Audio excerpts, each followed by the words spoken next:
Good morning and welcome to the regular meeting of City Council on Tuesday, July 8th, 2025. Would the clerk please take the roll? Mr. Charland, Mr. Coghill, Ms. Gross, Here.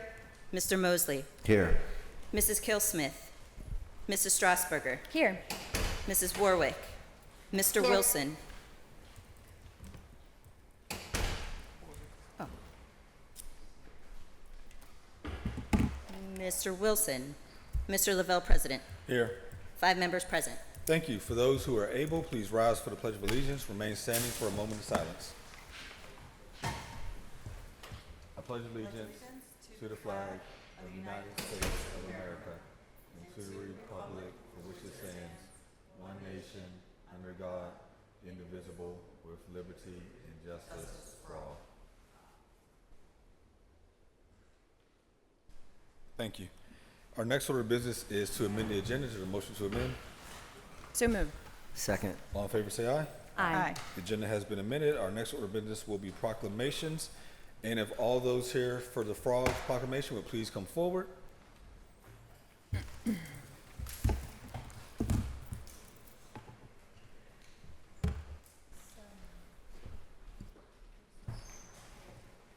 Yes, come all the way up.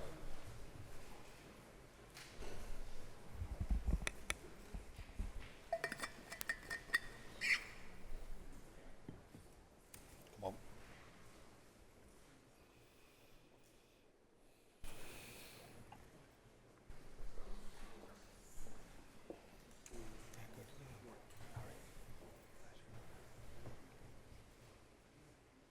Mr. Curry?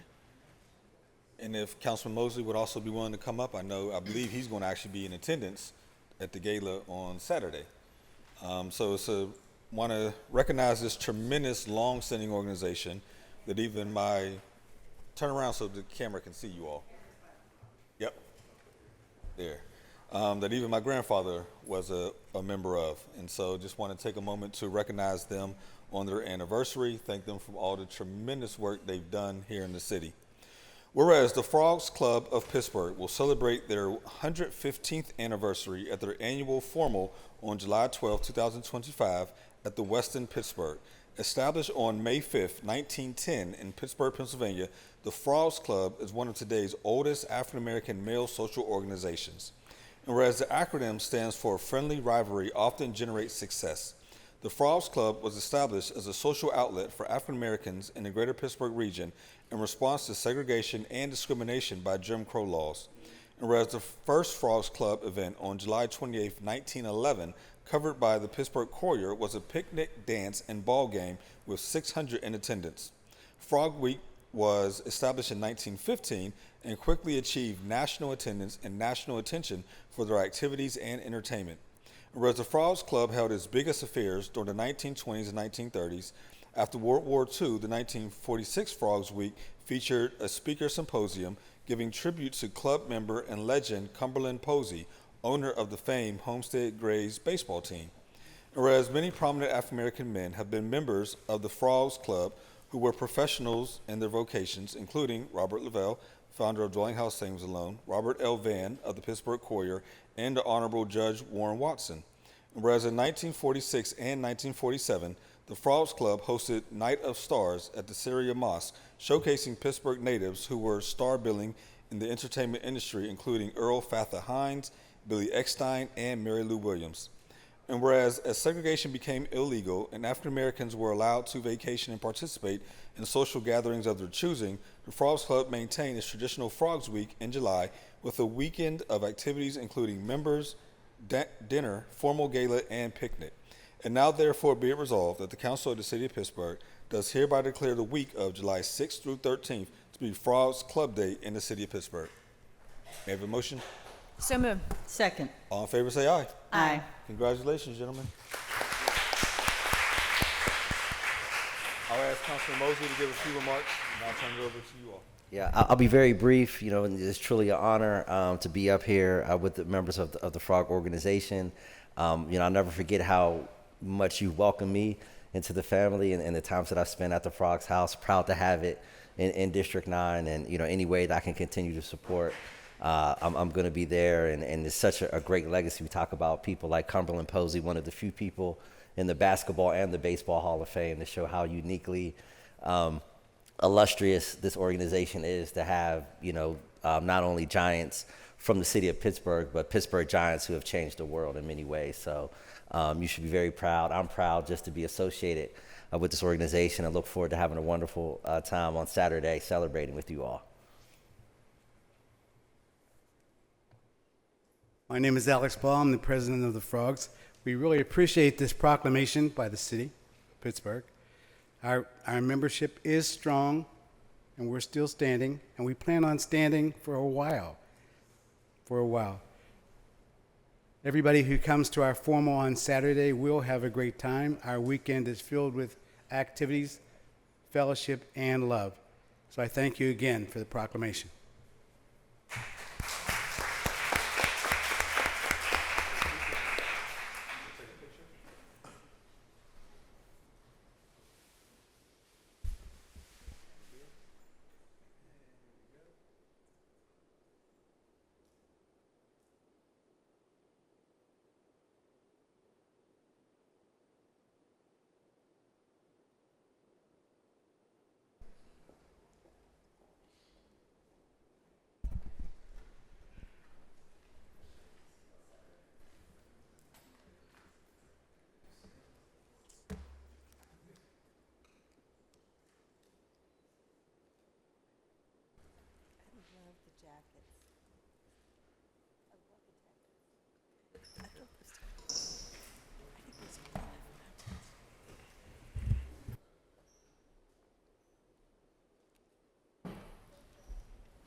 And we have one to be read into the record.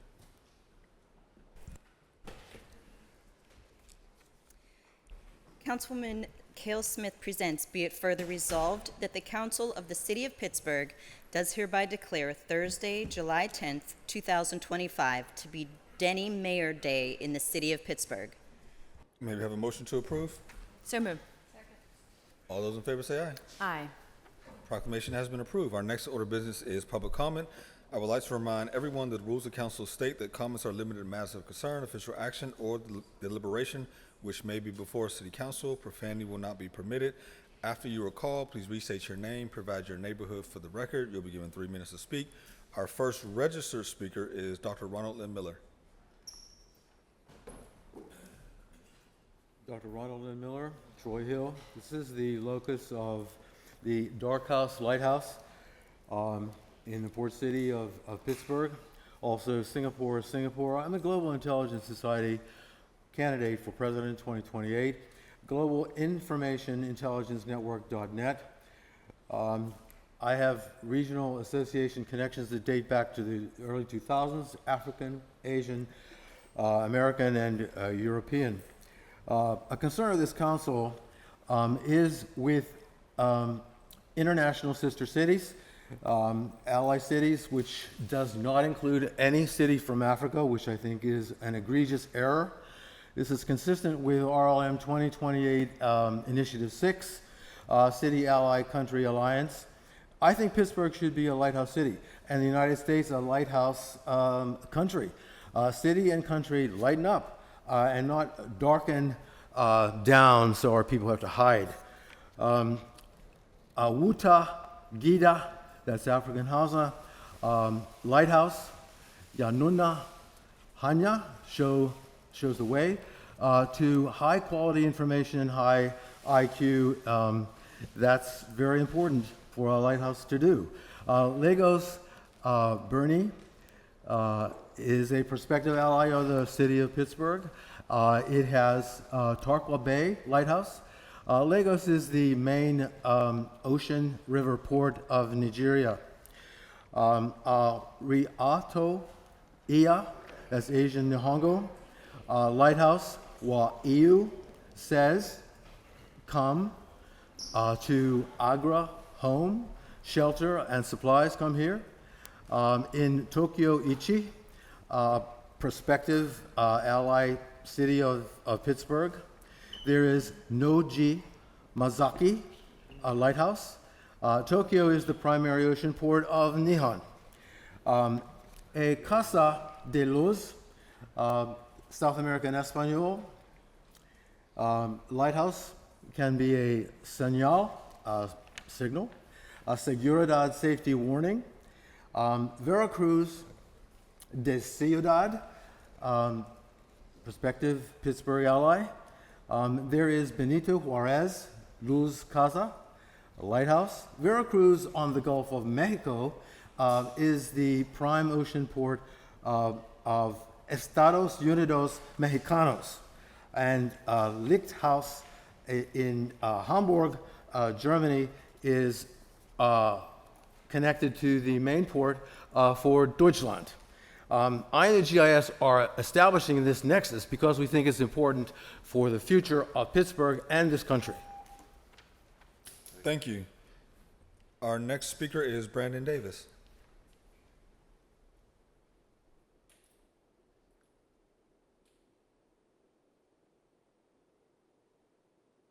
All right, good morning, good morning. My name is Brandon Davis of Lawrenceville, and I want to keep it very brief today, but I am here to once again support the Stop the Violence Fund. And when we look at the violence over the weekend, I just think that's another example as to why we need to support it. So if we could go and push this into a touchdown, that would be great today. There is a saying that I'm not very fond of as a native of Pittsburgh, being the most livable city, but the question now is for who? And I just believe that this fund will be very, very clear that it's the most livable city for you. And that's really all I had to say today, so thank you. Thank you, sir. Thank you very much. Our next speaker is Amara Ahim.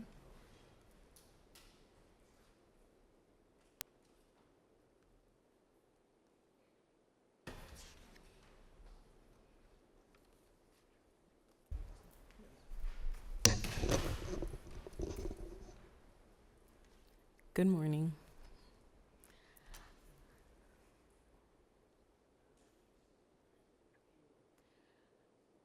My name is Amara Iheme, and I'm a recent Pitt alumna. I graduated with a linguistics degree. So I'm not a native to Pittsburgh, but when I applied to Pitt, I said I was going to be a change maker, so that's why I'm here today.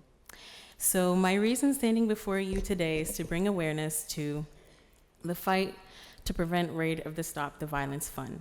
To my understanding and to the lived experiences of far too many, violence is not just a criminal justice issue. It is a public health crisis, especially in our most vulnerable communities. And no child, family, or neighborhood deserves to be treated like collateral damage. This means equipping our students with skills that will sustain them beyond the classroom. And it can also look like continuing to invest in programs that provide, and facilitate transformation in our youth's lives. They are real kids in and around Pittsburgh who benefit from such community. Let me tell you all about a city in my home state of Ohio called Cleveland. On April 28th, 2025, the Cleveland City Council officially declared gun violence a public health crisis in the form of an emergency resolution introduced by Councilman Richard A. Starr, which aims to address, and I quote, the devastating and far-reaching impact gun violence has on residents, families, and neighborhoods across the city.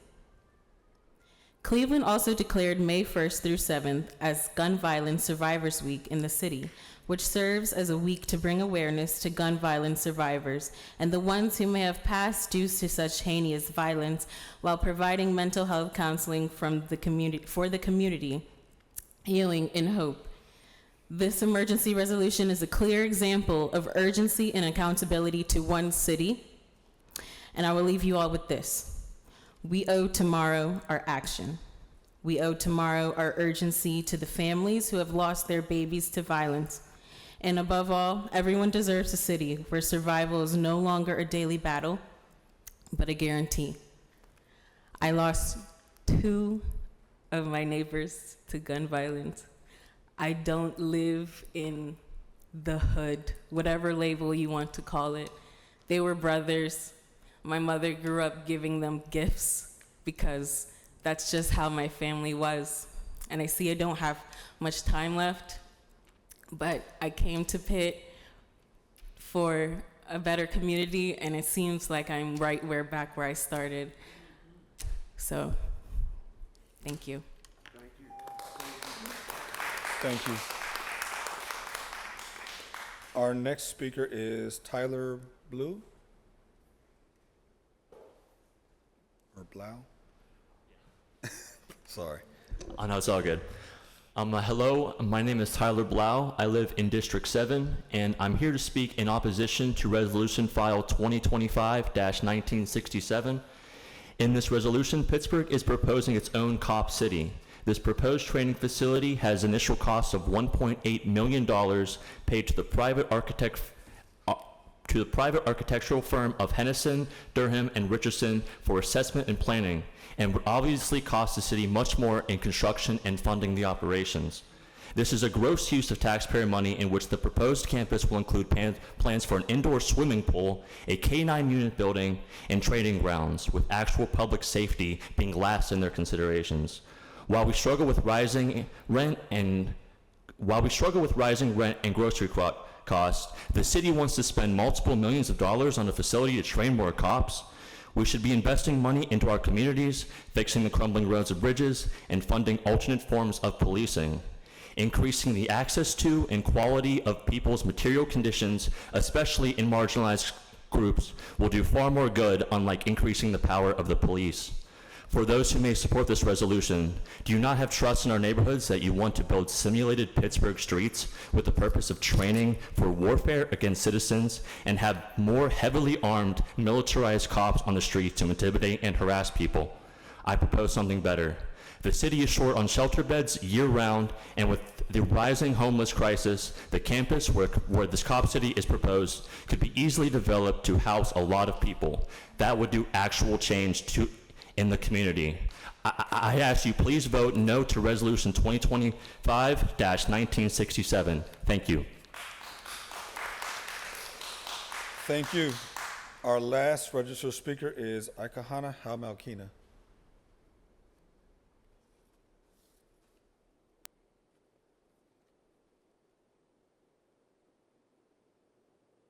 Greetings. I'm Chief Aikahana Halmalkina. There is a concerted effort in this country to further impoverish the already marginalized population of people, the very same people who were told to pull themselves up by their bootstraps that they can no longer afford. The very same people who already face serious hardships without the orange man's budget cuts and tariffs. He left no stone unturned. School, food, after-school programming, the light, the gas company, daycare, Medicare, health care, food stamps, gas, transportation, government jobs were all affected. That hit us all in every aspect. These changes will undoubtedly have an adverse economic impact that will affect us all. By now, you're likely wondering why I'm airing these complaints in the local forum. Well, let me explain. It's simple mathematics. When they go high, you must go low. By this, I mean simply cutting costs locally on things you can control, City Council. Place a moratorium on parking is an idea. Placing a moratorium on water. Give people tax breaks who deserve them. Come up with something. We have got to do things that have never been done before. The American people, the people of this country, hurting and deserve better. This country is clearly headed in the wrong direction. Back in time, if you ask me. I urge the members of City Council to not turn a blind eye to what is taking place here. It is a known fact that wherever there is poverty, there is crime. The more poverty, the higher rate of crime. We watched the crime spike when COVID hit and people couldn't work and had limited resources. Let's not wait until we're in the thick of it all again. Create a plan. A proactive approach is what's needed to ensure the safety and security of the people in this region. You can't keep doing the same thing and expecting different results. Be a trailblazer for other cities to model themselves after. In the words of the firefighter's wife that usually speaks on city council, we need more shady trees, not more shady deals. Thank you and have a wonderful day. Thank you. That exhausts our list of registered speakers. If there's anyone in chambers wishing to speak, please come forward at this time. Also provide your name and neighborhood for the record. Hi, I'm Bernadette from Beachview. Good news. This morning at 10 minutes to 9, Anthony, I mentioned to you about the flooding that goes down along the new Casa construction area. I reached out a couple weeks ago to Phil Bush, who was I don't know, what's that fancy word when you're the boss of a construction site? I reached out to him. He asked me to film it. My daughter lives right there, and I'm like, whoa, what's this? I mean, little tiny rains, and it was just flooding into the sewers. So he put more socks, they call them, rolled up stuff with stuff inside, supposed to filter it out, but it was still happening. So one of your park rangers who lives back there, she also saw it, and I showed her the video that I took. She gave me some information, and I did some research. Not only are you supposed to have a sock by the area that your construction runoff is going, you also have to have one at the gutter, the sewer. So I stopped to see Phil. He's homesick, but his assistant, a female, so she was lickety-split right on that. So at 10 minutes to 9, I told her about it. She went down and looked at the sewer. There wasn't a second sock, but she put in, it's almost like a bag of cheesecloth. I mean, it's a bag that does the same thing. It catches, they lift up the heavy grill, and then they put this bag in, and it catches whatever else wasn't caught. So at 10 after 9, problem solved, that's fixed.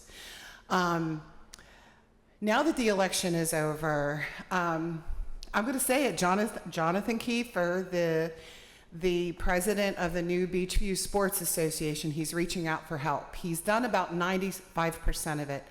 I know Jonathan, he's got 8 kids.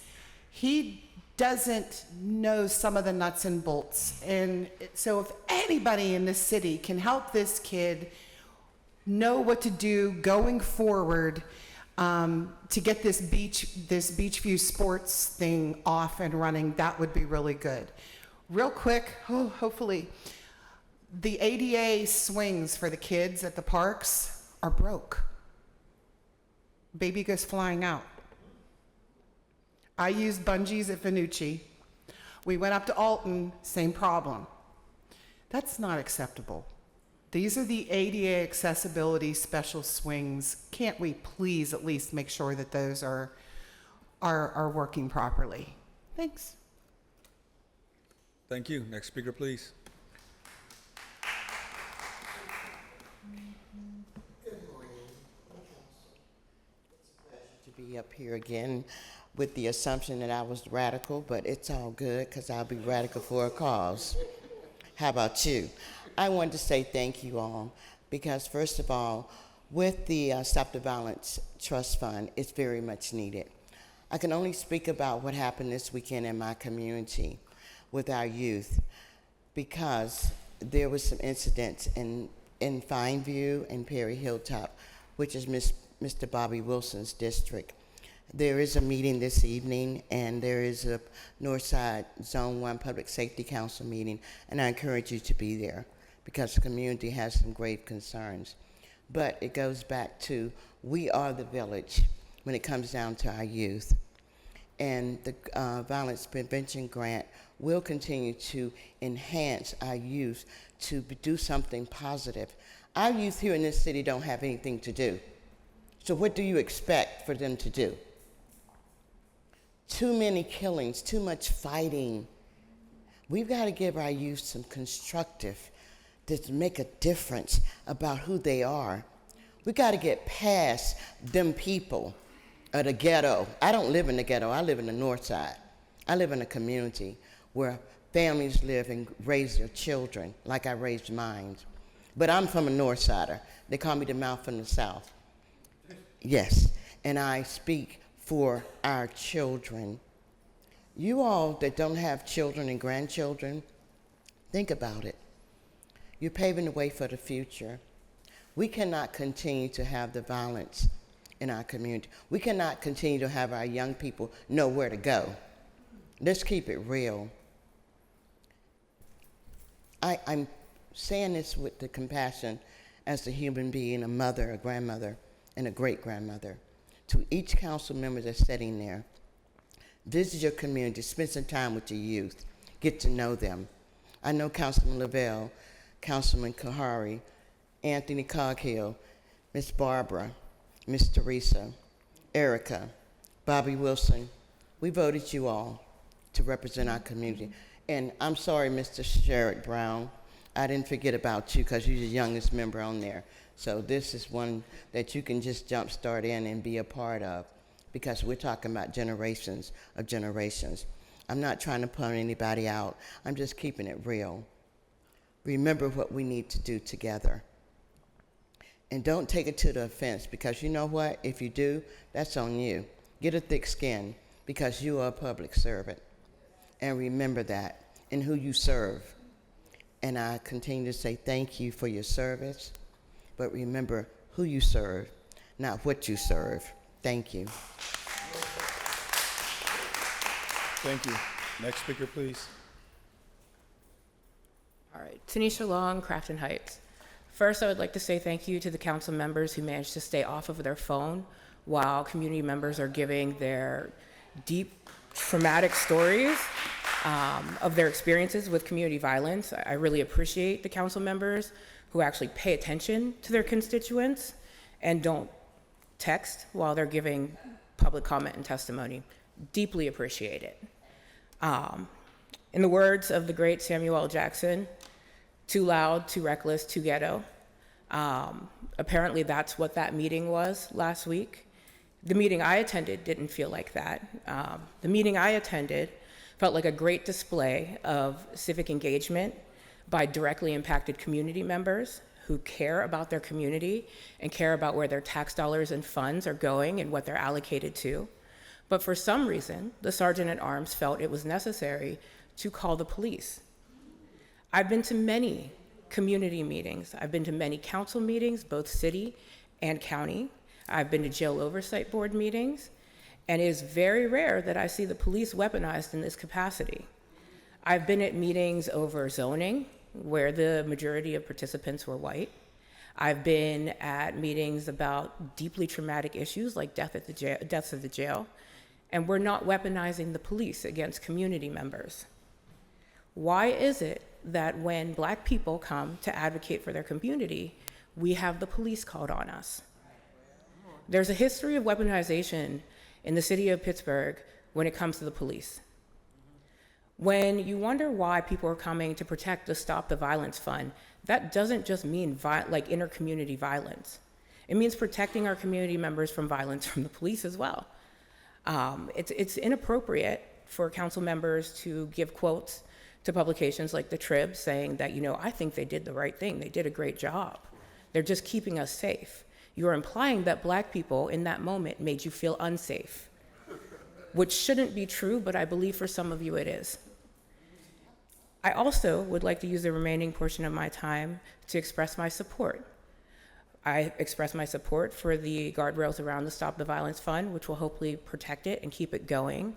I express my disdain for people who have made suggestions that we take money from that fund and use it for the mounted police force. I express my support for Councilwoman Warwick's 3 bills that she has in front of us, which again are means to make our communities safer. I hope that council is more intentional in the way that they address Black communities. I hope council gives us the respect of actually staying off their phones and paying attention to us when we speak. And I hope we don't have to continue to do this. Thank you. Thank you. Next speaker, please.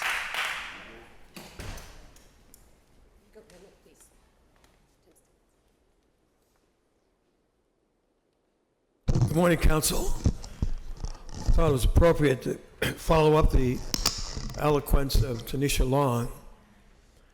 You received a letter from us, I believe, Sunday night regarding what she just shared with us. As I said in the letter, I've been an activist for over 55 years, and I have a sense of when community activities are getting ready to go off into something different, something from passionate conversation and presentations to violence. There was not a piece of that in this room on Wednesday, and I was here from the beginning till when I spoke and the fire alarm went off. At no time was there any sense of violence. The presentation of violence, the indication of violence, reference to the possibility of violence. And it seems like your sergeant at arms, when there's a packed room of Black people, gay people, brown people,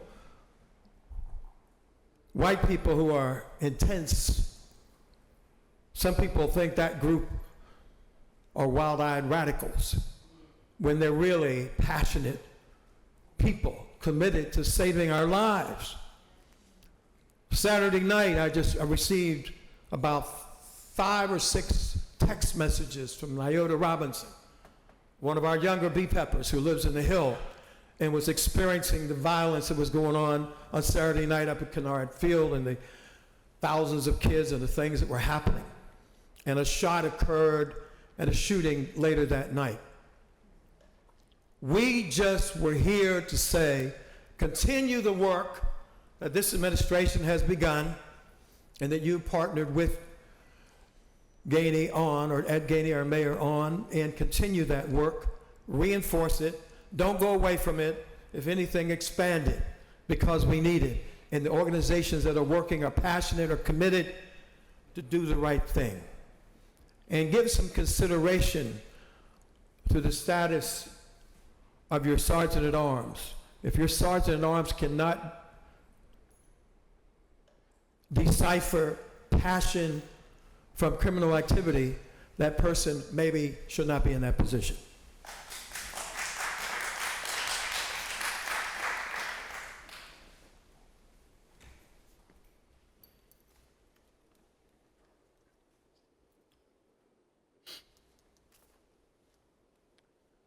Good morning. My name is Howard H.P. Jackson, Black Political Empowerment Project. I grew up with NAACP all my life in Pittsburgh. Let's reflect about the violence. You know, we done marched, we done raised hell, we done advocated about this ignorance that's been going on. You know, our babies is programmed with little tablets, violence. You cut on the television, violence. You know, there's no nurturing there. And you don't know what's going on behind closed doors at the homes, you know, at the parents' homes, etc. You know, that's a reality check. But let me tell you what I experienced. I experienced a young man being shot down in my mother's yard because he was walking with somebody, the young man that was going after. I seen him put on black bandanas, and they jumped out the car and they went after the 2 young men. But they didn't get the one that they was going after. Just because that young man was with somebody, they took him out. And see, the ignorance goes back to the middle school. You don't know what's going on behind those closed doors in the homes, but you have to nurture them babies, you know, about how valuable life is. You have to go ahead and send them on a direction. See, I grew up with the history class. There was nothing but white heroes, and we might have got 2 African Americans in your whole history structure. You know, like the man that discovered the North Pole, they hid him, I could just go on with the epics of African Americans' ventures. But the disappointment is all the marches that we done contribute and protests and fight to ask for help.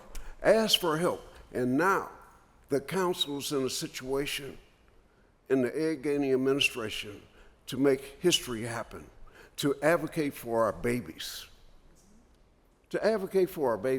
Let's target that middle school and let them know about the human rights. You know, I grew up, they brought in the police officer to trust. I understand where I'm going with this. To trust. We have to go ahead and trust ourselves.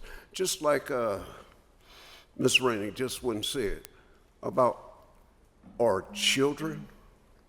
Our children. You have to go ahead and seal that thing and target those middle schools and advocate for our babies and distract them some kind of way from the violence. The violence is like, whoo, enormous now. Especially, it's enormous. We need your help. Thank you.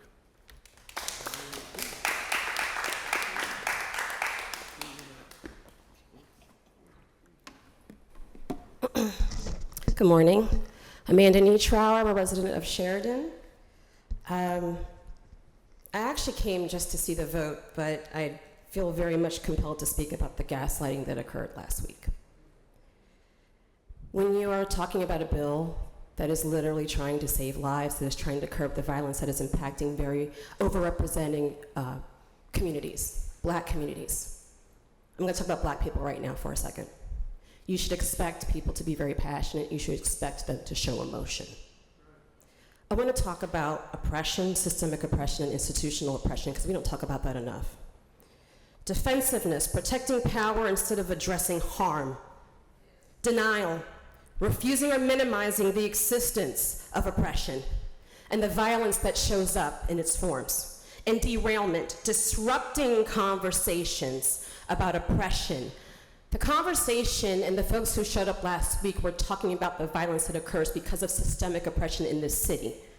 And the violence that occurred when additional security was called because people felt like they couldn't control the room, despite the fact that I was here the whole time. It was nothing but the tone. And when you police tone, that is a form of gaslighting. And so it's very clear to me that this body, this city, and security and public safety in general needs to consider a few things. First of all, empathy. If you cannot have empathy for people who are facing death, you should not be in public service. If you do not understand institutional and systemic oppression and the ways that violence shows up and the ways that you are intentionally or unintentionally supporting that violence, you should not be in public service. The people who came literally gave grace to the members of this council because despite being very clear about the very biases that you present here week after week, they didn't even call you out by name. They gave you that grace, and you responded with calling security on their anger because people are dying. And so I am grateful that there's an internal review that is happening, but you need to do better. If you don't understand the isms and you don't understand the different ways that racism and oppression shows up, it is your responsibility because it is present and it's very clear that the way that you all conduct things, you have not dealt with that. And so I am calling upon every single member of City Council, do some self-awareness and self-reflection. For yourselves, for your offices, the way you conduct yourselves, and for everybody who works in this body to understand how they are or are not supporting our constituents. We do not deserve to be gaslit when we're coming here speaking on behalf of ourselves, our babies, our communities, because we're asking you to support us. Have a listening and empathetic ear, because that is your job.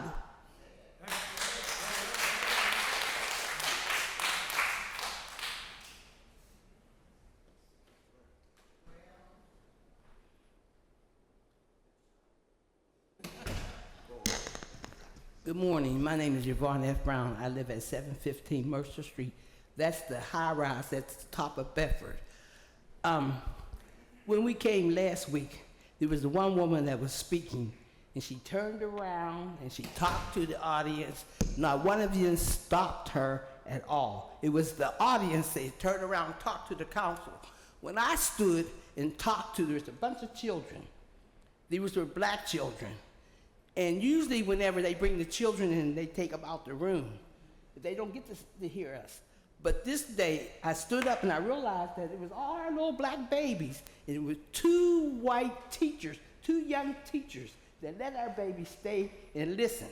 And when I realized it, I said, citizens, we have a room full of babies in here. Look how quiet they are. And then I said, children, you know you can did like that. Kraus, turn your head around, Miss Brown, screaming and hollering, and you turn around. And I said, wait a minute. Please give me some respect, because the children were actually frightened the way he hollered at me. See, what I want you to understand, that when I come to speak, you have certain councilmen that get on the phone, they might be on their computer, they might be on their tablet, they don't listen. And I can remember they had a whole group of people came, but there was a young teenager. She came up and she did like I usually did. She came up and she says, I'm angry. She says, all these people came and you're on your phones and so on. She was screaming. She said, you're supposed to listen to the people. And I had said to her, go back and tell your children, tell the other kids that you came down and spoke. Well, her teacher was there of civics, and she said, I will go back and I will make sure that they can know they can come down and speak. You have children that come in. There was a Boy Scout, and I think he was doing some kind of report. I said, are you going to speak? No. I said, no. I said, well, what you could do is you could speak. Just say what you came down for, and the last thing, say, I'm watching you, because they don't want us down here, because they make sure whenever they make appointments, make scheduling. Now, Monday, Tuesday, supposed to be Tuesday and Wednesday. You have Monday off. They made the appointment, made a schedule for Wednesday. I come at 10 o'clock in the morning. It's at 4 o'clock in the afternoon. Why would you change the times and not let everybody know? Because it's supposed to be at 10, you're supposed to be here. Another thing I say, they're supposed to start, if they don't start by 10:30, the meetings are supposed to be scrapped. If I say something, they still keep on. And just like I told Brother Mel said, Vonnie, you don't understand. I said, no, you don't understand.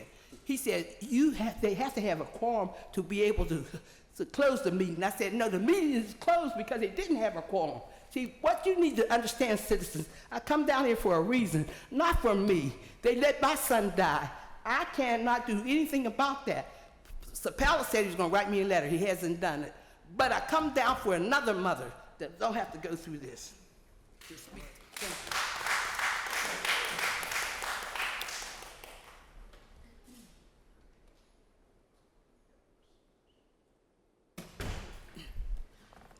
Good morning. Special Agent Sunshine, the missing child, Cerise Taylor. Lord, thank you for using me as a vessel to do your will, not mine. Psalm 37:4 says, delight yourself in the Lord, and he will give you the desires of your heart. Frank Lucas says the loudest one in the room is the weakest one in the room. It was very loud last week, it was. But it didn't move mountains like our Most High God does. He gave us everything, even in the wilderness, even 400 years of slavery. We still had everything. We had him. He's everything. He created everything. And I'm just so grateful to wear the crown of glory for sharing his word with all of you, because none of y'all are focusing on what he said. And that's what he brought me here to do, to change your focus. Money doesn't make my heart beat. He does. The Most High God validates who all of us are and why all of us are here, especially for these children. I went to the Y yesterday on the Hill. There's no computers in the Y or any Y for these children. I didn't go for me. It was my first time going in there, and I was raised on the Hill. I was so appalled, upset. I cannot explain to you how I felt, because at 3 o'clock when they get out of school, they have nothing to do but go downtown and terrorize the elderly.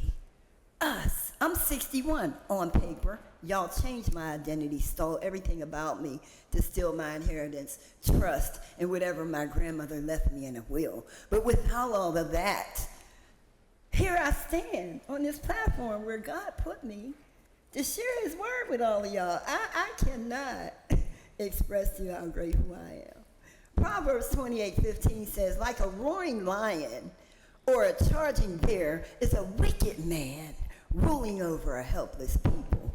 A wicked man. Proverbs 28:20 says, a faithful man will be richly blessed, but one eager to get rich will not go unpunished. God has taken everything he gave all of us because we're ungrateful. And he's forcing everybody to come back to him and pray and say thank you for taking everything that you gave us. Thank you for everything. Thank you for every stalker, every liar, every thief in my life, Lord. Thank you for everything they took from me, because I know you're going to restore everything that has my real name on it. In Jesus' name, amen. Thank you. Next speaker, please. Next speaker, please.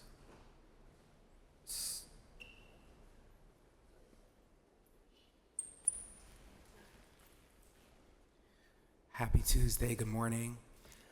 My name is Ethan Rabb of Larimer, and I'm here to speak in support of the Stop the Violence and against, Cop City.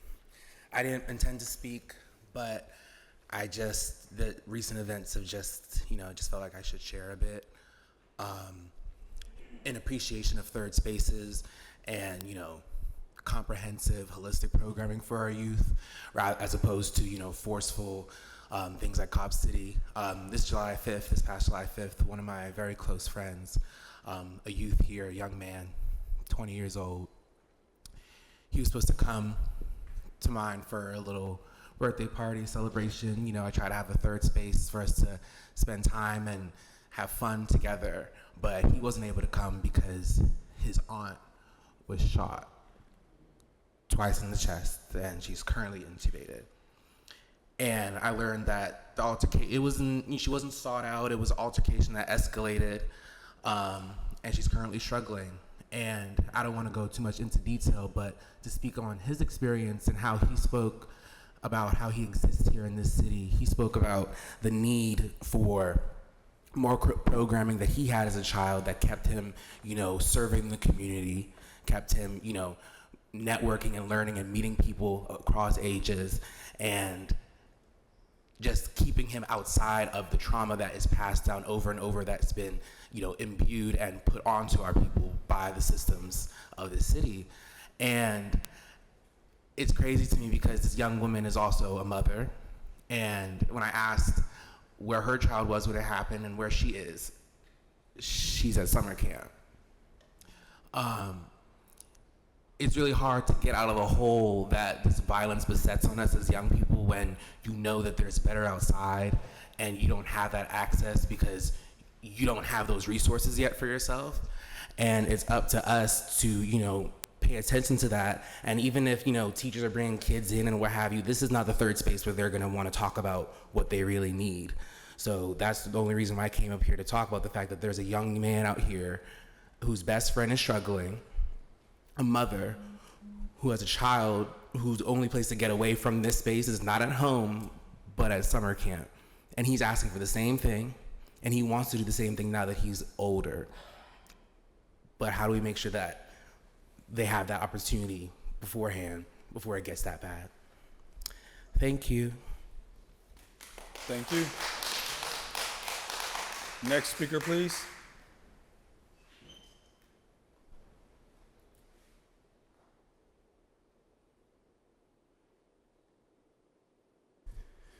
Good morning.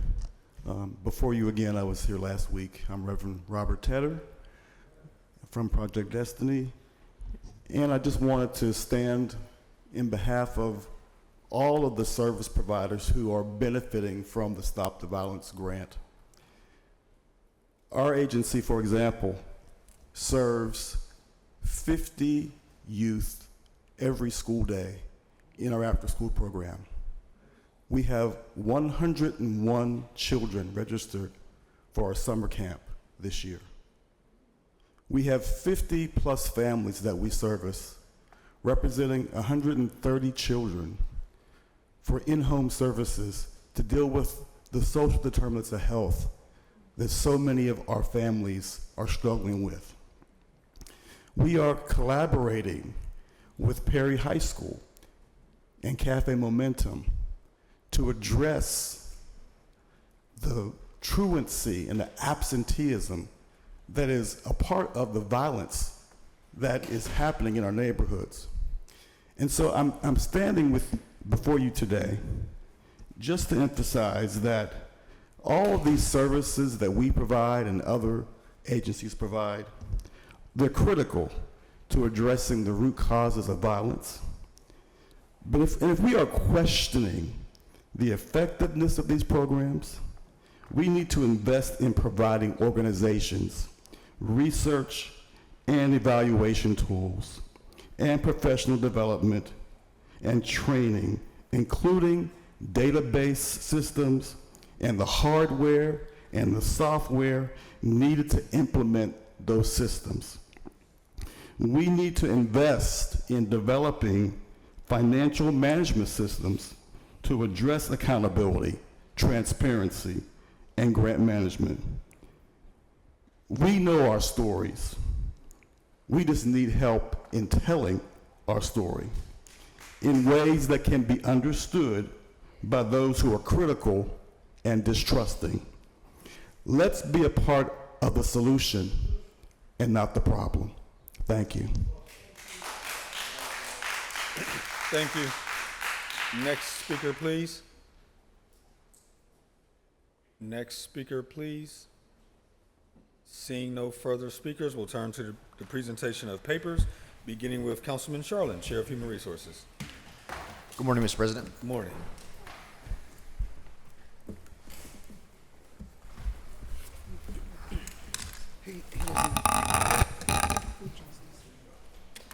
Councilperson Sharlin presents Bill number 2049, resolution approving the recommendation made by the Director of the Department of Mobility and Infrastructure that the concrete portion of 2nd Avenue from Bates Street to Beatty Street be paved with asphalt in accordance with Section 41706 of the Pittsburgh Code of Ordinances. And Councilman Callkill, Chair of Public Safety and Wellness. No new papers. Thank you. Councilwoman Gross, Chair of Innovation, Performance, Asset Management, and Technology. No new papers, Mr. President. Thank you. And Councilman Mosley, Chair of Intergovernmental Educational Affairs. Thank you, Mr. President. Thank you.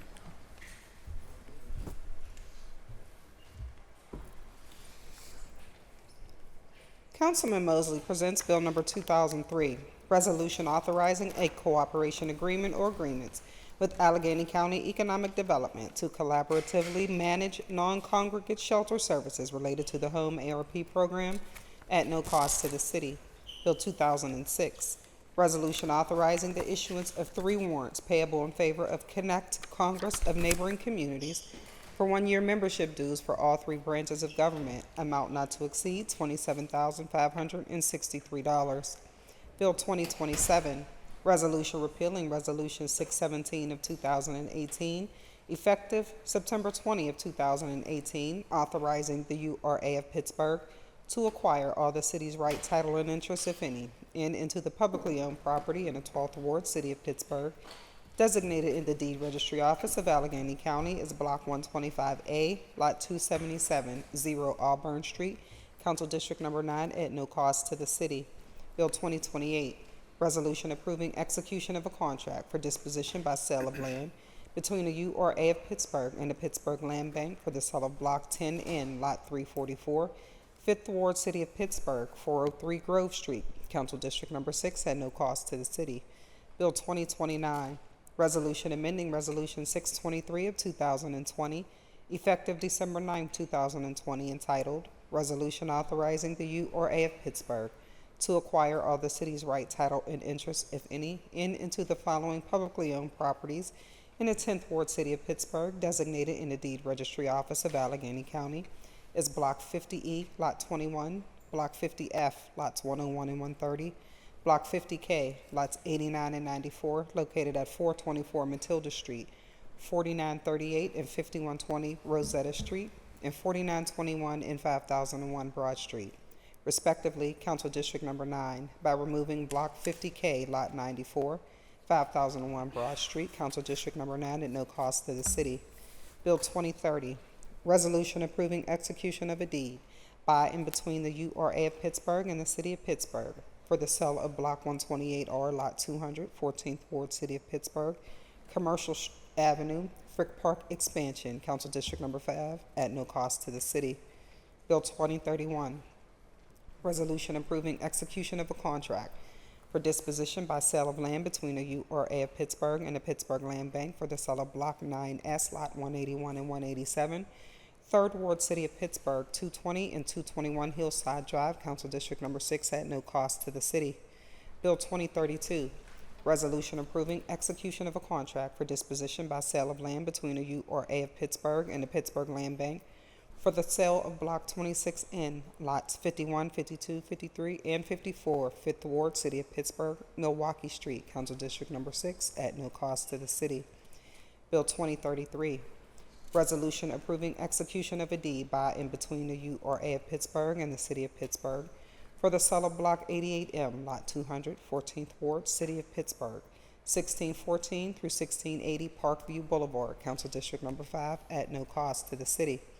Bill 2034, resolution authorizing the Pittsburgh Land Bank to acquire all the city's right, title, and interest, if any, into the publicly owned property in the 12th Ward, City of Pittsburgh, designated in the Deed Registry Office of Allegheny County as Block 125A, Lot 277, 0 Auburn Street, Council District Number 9, at no cost to the city.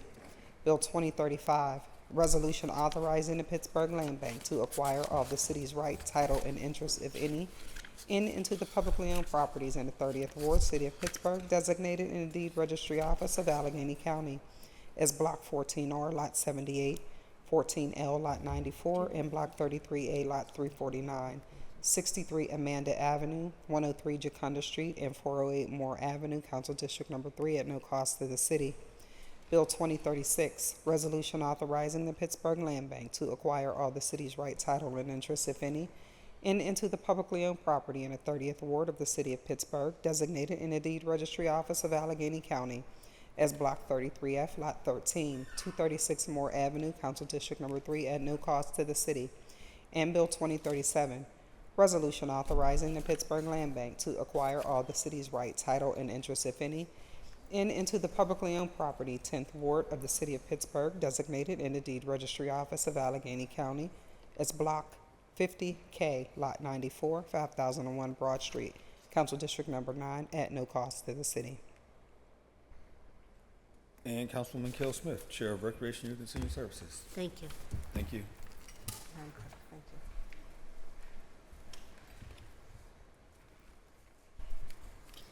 you. Councilwoman Kell Smith presents Bill Number 2051, resolution amending Resolution 568 of 2024, which authorized the City of Pittsburgh to enter into an agreement or agreements with New Sun Rising for the management and disbursement of grassroots and small-scale investments for the City of Pittsburgh's Food Justice Fund by naming grant recipients and award amounts as selected by the Food Justice Fund Governance Committee. Cost not to exceed $1,650,000. And Councilwoman Strasburger, Chair of Finance and Law. Thank you, Mr. President. Thank you.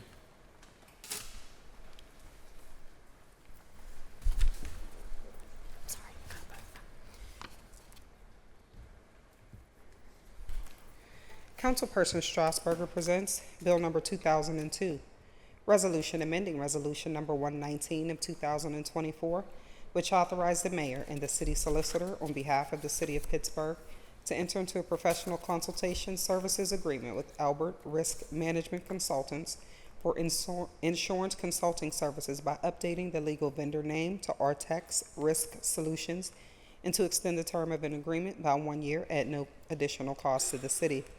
Bill 2005, resolution amending Resolution 273 of 2025, effective May 7, 2025, entitled Resolution Authorizing 11 Open-End Professional Services Agreements with 5 vendors to provide professional services on an on-call basis as required related to special event services as needed by the various departments of the City of Pittsburgh, each agreement being at an amount not to exceed $750,000 annually for a 3-year term, and providing for funding of the cost thereof by authorizing an additional 8 professional services agreements with 5 additional vendors, for a total of 19 open-end professional services agreements with 10 vendors.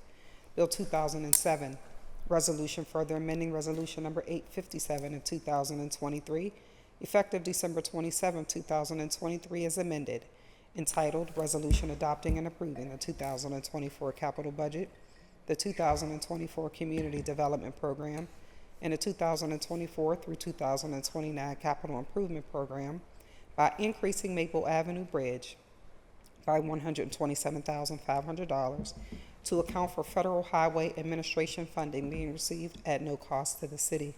Bill 2008, Resolution further amending Resolution 762 of 2005, effective December 21, 2005, as amended, entitled Resolution Adopting and Approving the 2006 Capital Budget and the 2006 Community Development Block Grant Program, and approving the 2006 through 2011 Capital Improvement Program by removing unencumbered funds from projects pending closure pursuant to Chapter 218 of the City Code. Bill 2009, Resolution further amending Resolution number 759 of 2006, effective January 1, 2007, as amended, entitled Adopting and Approving the 2007 Capital Budget and the 2007 Community Development Block Grant Program, and approving the 2007 through 2012 Capital Improvement Program by removing unencumbered funds from projects pending closure pursuant to Chapter 218 of the City Code. Bill 2010, Resolution further amending Resolution number 675 of 2008, effective January 29, 2029, as amended, entitled Resolution Adopting and Approving the 2009 Capital Budget and the 2009 Community Development Block Grant Program, and approving the 2009 through 2013 Capital Improvement Program by removing unencumbered funds from projects pending closure pursuant to Chapter 218 of the City Code.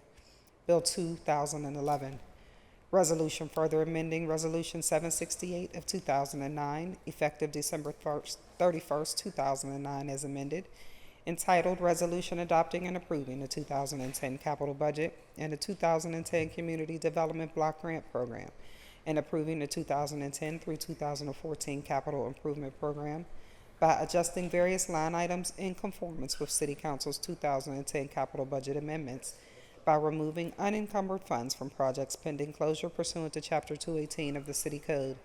Bill 2012, Resolution further amending Resolution number 908 of 2010, effective January 1, 2011, as amended, entitled Adopting and Approving the 2011 Capital Budget and the 2011 Community Development Block Grant Program, and approving the 2011 through 2016 Capital Improvement Program by adjusting various line items in conformance with City Council's 2011 capital budget amendments by removing unencumbered funds from projects pending closure pursuant to Chapter 218 of the City Code. Bill 2013, Resolution further amending Resolution 855 of 2011, effective December 29, 2011, as amended, entitled Resolution Adopting and Approving the 2012 Budget and the 2012 Community Development Block Grant Program, and approving the 2012 through 2017 Capital Improvement Program by adjusting various line items in conformance with City Council's 2012 capital budget amendments by removing unencumbered funds from projects pending closure pursuant to Chapter 218 of the City Code. Bill 2014, Resolution further amending Resolution number 772 of 2012, effective January 1, 2013, as amended, entitled Resolution Adopting and Approving the 2013 Capital Budget and the 2013 Community Development Block Grant Program, and approving the 2013 through 2018 Capital Improvement Program by removing unencumbered funds from projects pending closure pursuant to Chapter 218 of the City Code. Bill 2015, Resolution further amending Resolution number 796 of 2013, effective December 19, 2013, as amended, entitled Resolution Adopting and Approving the 2014 Capital Budget and the 2014 Community Development Block Grant Program, and approving the 2014 through 2019 Capital Improvement Program by removing unencumbered funds from projects pending closure pursuant to Chapter 218 of the City Code.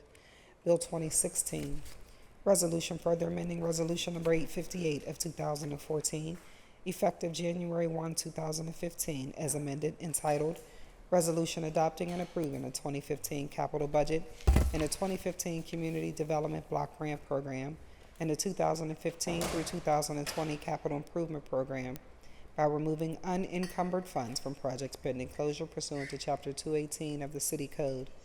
Bill 2017, Resolution further amending Resolution 816 of 2015, effective December 18, 2015, as amended, entitled Resolution Adopting and Approving the 2016 Capital Budget and the 2016 Community Development Block Grant Program and the 2016 through 2021 Capital Improvement Program by removing unencumbered funds from projects pending closure pursuant to Chapter 218 of the City Code. Bill 2018, Resolution further amending Resolution number 772 of 2016, effective January 1, 2017, as amended, entitled Resolution Adopting and Approving the 2017 Capital Budget and the 2017 Community Development Block Grant Program, approving the 2017 through 2022 Capital Improvement Program by removing unencumbered funds from projects pending closure pursuant to Chapter 218 of the City Code.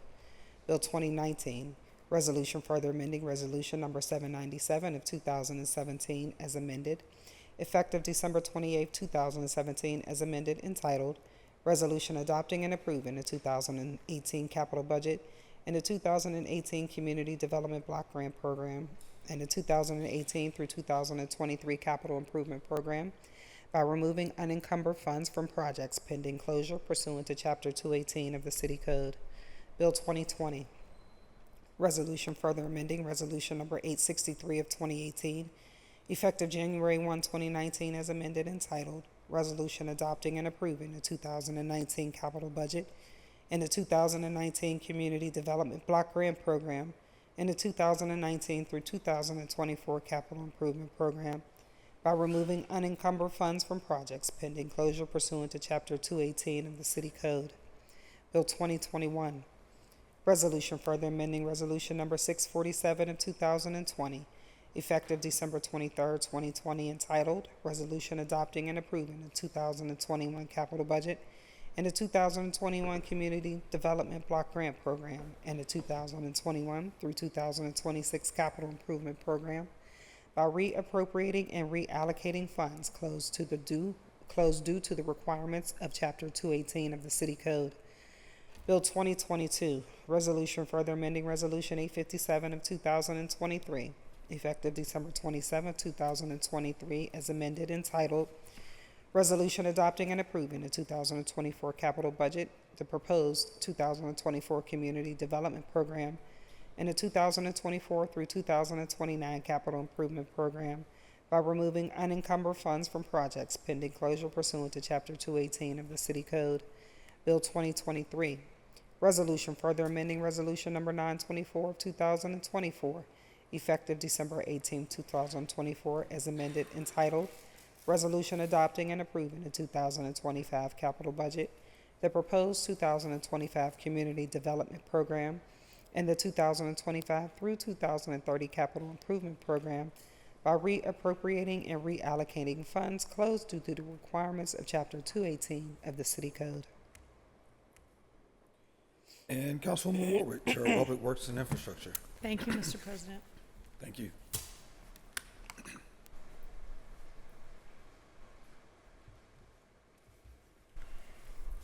Councilwoman Warwick presents Bill 2024, Resolution authorizing the mayor, the director of finance, and the director of public works to enter into an easement agreement or agreements with Duquesne Light Company for the installation and maintenance of one pole and wire on and over city-owned property, 4600 Butler Street, Council District Number 7, at no cost to the city.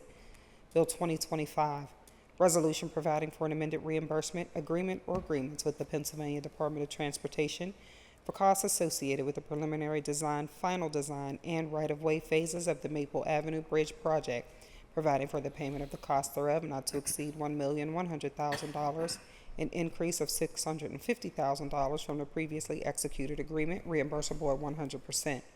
This resolution serves to authorize only the amended reimbursement agreement or agreements at no cost to the City of Pittsburgh.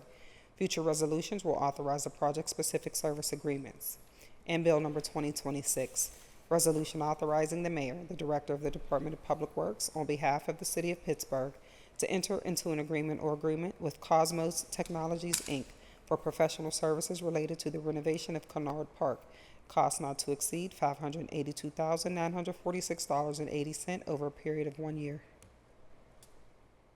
And Councilman Wilson, Chair of Land Use and Economic Development. Thank you, Mr. President.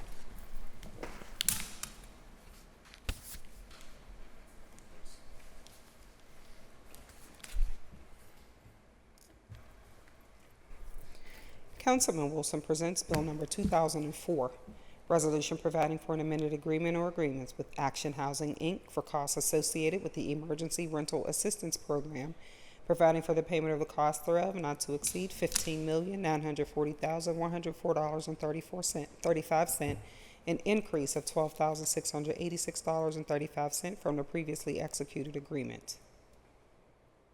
And I have 3 bills. Council President Lavelle presents Bill Number 2038, communication from Jake Pollack, Director of the Office of Management and Budget, submitting to City Council the attached status update from the Grants Office for the week ended July 3rd, 2025. Bill 2039, communication from Sushila Numani Stanger, URA Executive Director, submitting the Housing Opportunity Fund 2024 Annual Report. Bill 2050, communication from Sally Stadelman, Manager, Pittsburgh Land Bank, submitting the Pittsburgh Land Bank's annual audit for the year ended December 31st, 2024, and the Pittsburgh Land Bank's 2024 Annual Report of Activities. Need a motion to read, receive, and file? So moved. Second. All those in favor say aye. Aye. Any opposed? The bills have been read, received, and filed. We'll now move on to unfinished business, of which we have one appointment. Unfinished business, Bill 1755, resolution appointment of Terry Minor Spencer as a member of the Gender Equity Commission with a term to expire April 1st, 2028. Need a motion to approve? So moved. Second. All those in favor say aye. Aye. Any opposed? The appointment has been approved. Our next order of business is reports of committee for final action, beginning with Councilwoman Erica Strasburger, presenting the Committee of Finance and Law. Thank you, Mr. President.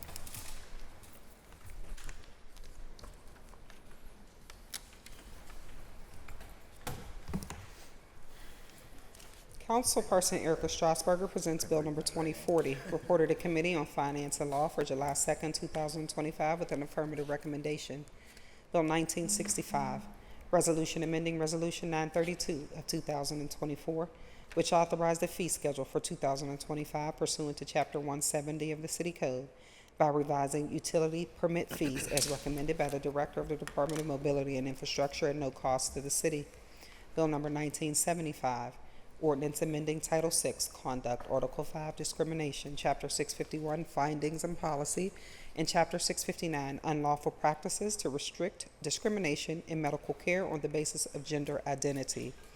Bill 1976, ordinance supplementing the Pittsburgh Code Title VI, Conduct, Article 1, Regulated Rights and Actions, by adding a new section 629, providing for the assessment of a civil fine for engaging in sex work in the city of Pittsburgh.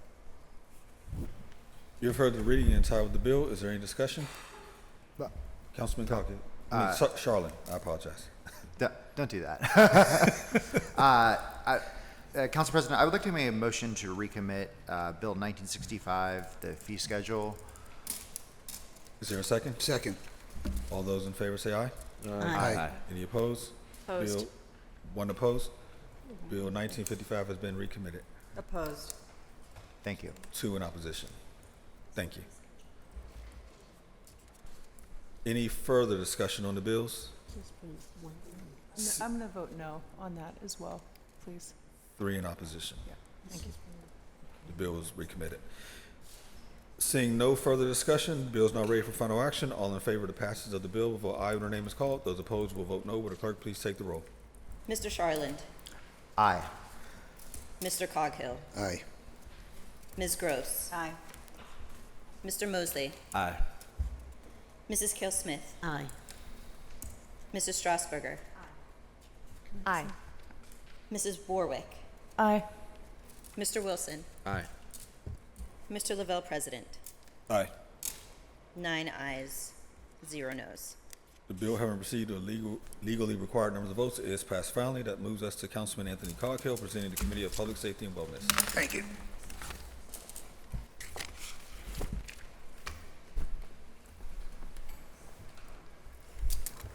Councilman Coghill presents Bill number 2041, reported to Committee on Public Safety and Wellness for July 2nd, 2025, with an affirmative recommendation.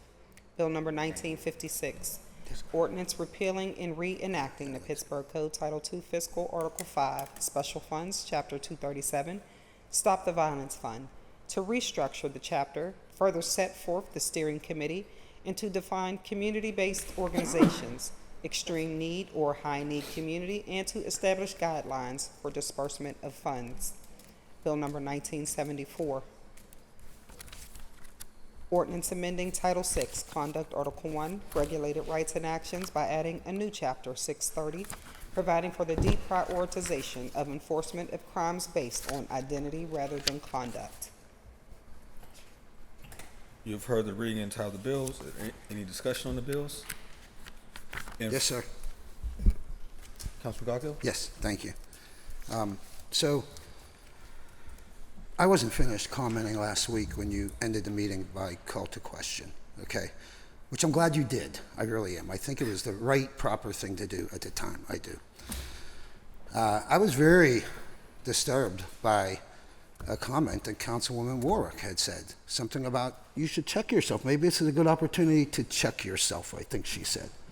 And I took it as she was referring to me and maybe some other members. I'm not quite sure who that is. But I want to remind the councilwoman, first and foremost, I'm born and raised in this town. I went to Pittsburgh public schools all my life. I graduated from Brashear High School. I went to school with our black community, the Hazelwood, Hill District, Belts Hoover, you name it. I know them all. I don't have a racist bone in my body, I am proud to say. But I think she's implying otherwise. I really do. And when the speaker said about gaslighting, there was gaslighting that day, all right. And it was done on behalf of our mayor, who stoked fear into everybody who came here that there were people trying to take money or defund or do something to the Stop the Violence Fund. Yet, not one person has named anybody. And the speaker here said it today. You know why? Because there are no names. It was a big fabrication. It was a big lie that Councilwoman Warwick seems to have bought into, right? I said after that discussion, plain as day, I said, who are they speaking about? Who is the mayor speaking about? That he had a press conference out here and he said, shut up and go vote. And when Olga George says, oh, it will be evident as to who is against the Stop the Violence Fund. Who are they speaking? Where did they get this is what I really want to know. This is what I want the press to look into. And you know, for me, I had no idea. Nobody called me. Not one person came down here and spoke and said, what are your intentions? Not one of these council members spoke to me and said, do you have intentions on defunding or doing something that is fun? Nobody called me. So you can imagine I was caught off guard. After about 5 hours of testimony, to me, it was clear the first 5 speakers, somebody fed them a bunch of garbage, okay? And it was done by the mayor's office, okay? Let's be honest about it. Everybody knows it. It was clear as day. And Councilwoman Warwick, if you don't see that, if you didn't see that false narrative that was given to these folks, and I don't blame them for being angry, because if that was what I was told, I would be angry as well. But you, of all people, sit on this council. You would know if we were proposing to defund or to do something. I'm looking for an explanation, is what I'm looking for, okay? From not only you, from many others that came down here and spoke that I've dealt with on many occasions, very positive energy always, yet I felt ambushed, okay? When I say me and others, what was that charade about? And were you in on that charade? Did you help feed that ugly narrative? Why was that? And that's why we're sitting here today. And that's why John Svedek is at home today, okay? Separate story with him. I'm not remarking on that yet, okay? I'm remarking on the real injustice that was done that morning when the mayor was out in the hallway stoking fears that were untrue. and unfounded. And to this day, not one person, not one press, not anybody, not you, not anybody has said, boy, they were trying to defund or they were trying to take your money.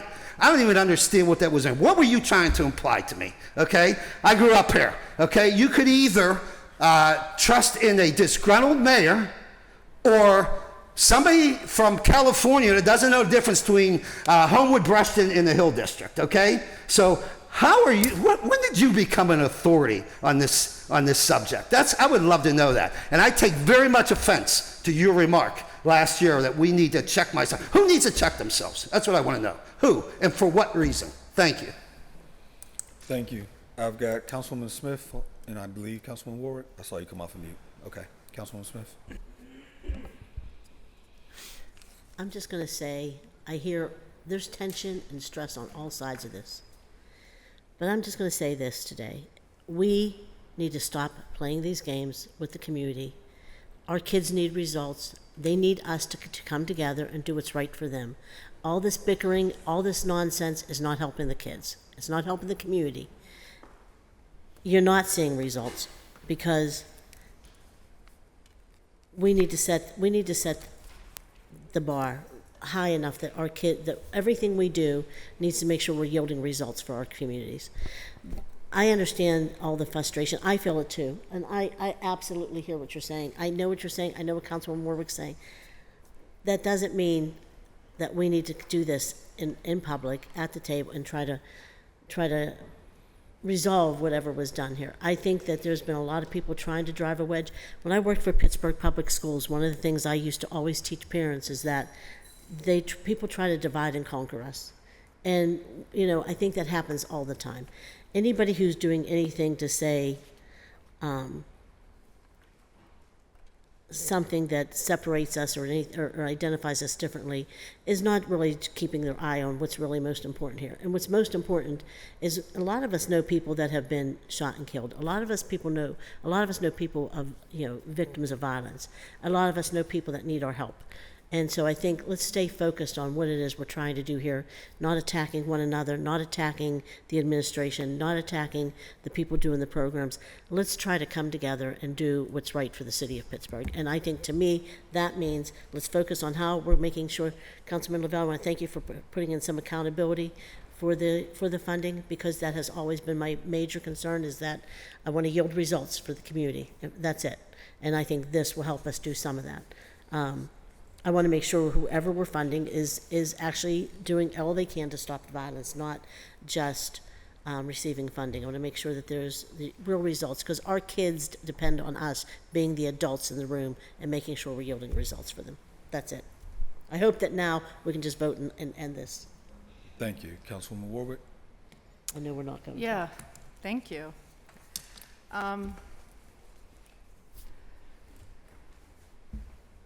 In my comments on Wednesday, I noted that what I think folks were most upset about was an editorial in the Post-Gazette that for 3 years has been trashing our mayor, a mayor whose top priority has been to reduce gun violence in this city. And so when that newspaper, which might as well have been on the payroll of the mayor's opponent, or at least some of their commentators, which is fine. That's politics. It's fine. But when that same paper calls it a slush fund and says that we should, that we have other issues, we should be spending money on other things, it raises concerns in the community. It raises concerns with me, and it should raise concerns with everyone at this table. I am glad that Councilman Coghill supports the Stop the Violence Fund, and I'm glad that he cares so deeply about the fact that children are being shot in the streets, not just children, but are being shot in the streets of Pittsburgh. Because the problem is that when we see gun, and you don't have to be from Pittsburgh to note it, or you don't have to, you say that I don't know the difference between Homewood and the Hill, but I do know the difference between Squirrel Hill and the Hill or Homewood. And I know that when someone gets shot in Greenfield, or in Squirrel Hill, or in Lawrenceville, or in Highland Park, which very rarely happens, it is mega news. We talk about it at this council, we talk about it as a city, year after year, we commemorate it, as we should. But when we have, 70 homicides, it's not even a blip. It's not a blip for our media, and it's not a blip here at this council table, and that's a problem. I've spent my first couple years here on council focused on traffic deaths. And, I've kind of come to realize that part of the reason that my focus has been so intense on that issue is because my own kids every day are at risk of getting hit by a car in Greenfield, right? Just crossing the street down, people running stoplights. But do you know what what my kids aren't actually at risk for, at least that I can tell? Getting shot, Councilman. My children are not at risk of getting shot. Anything can happen. But I'm talking on a day-to-day.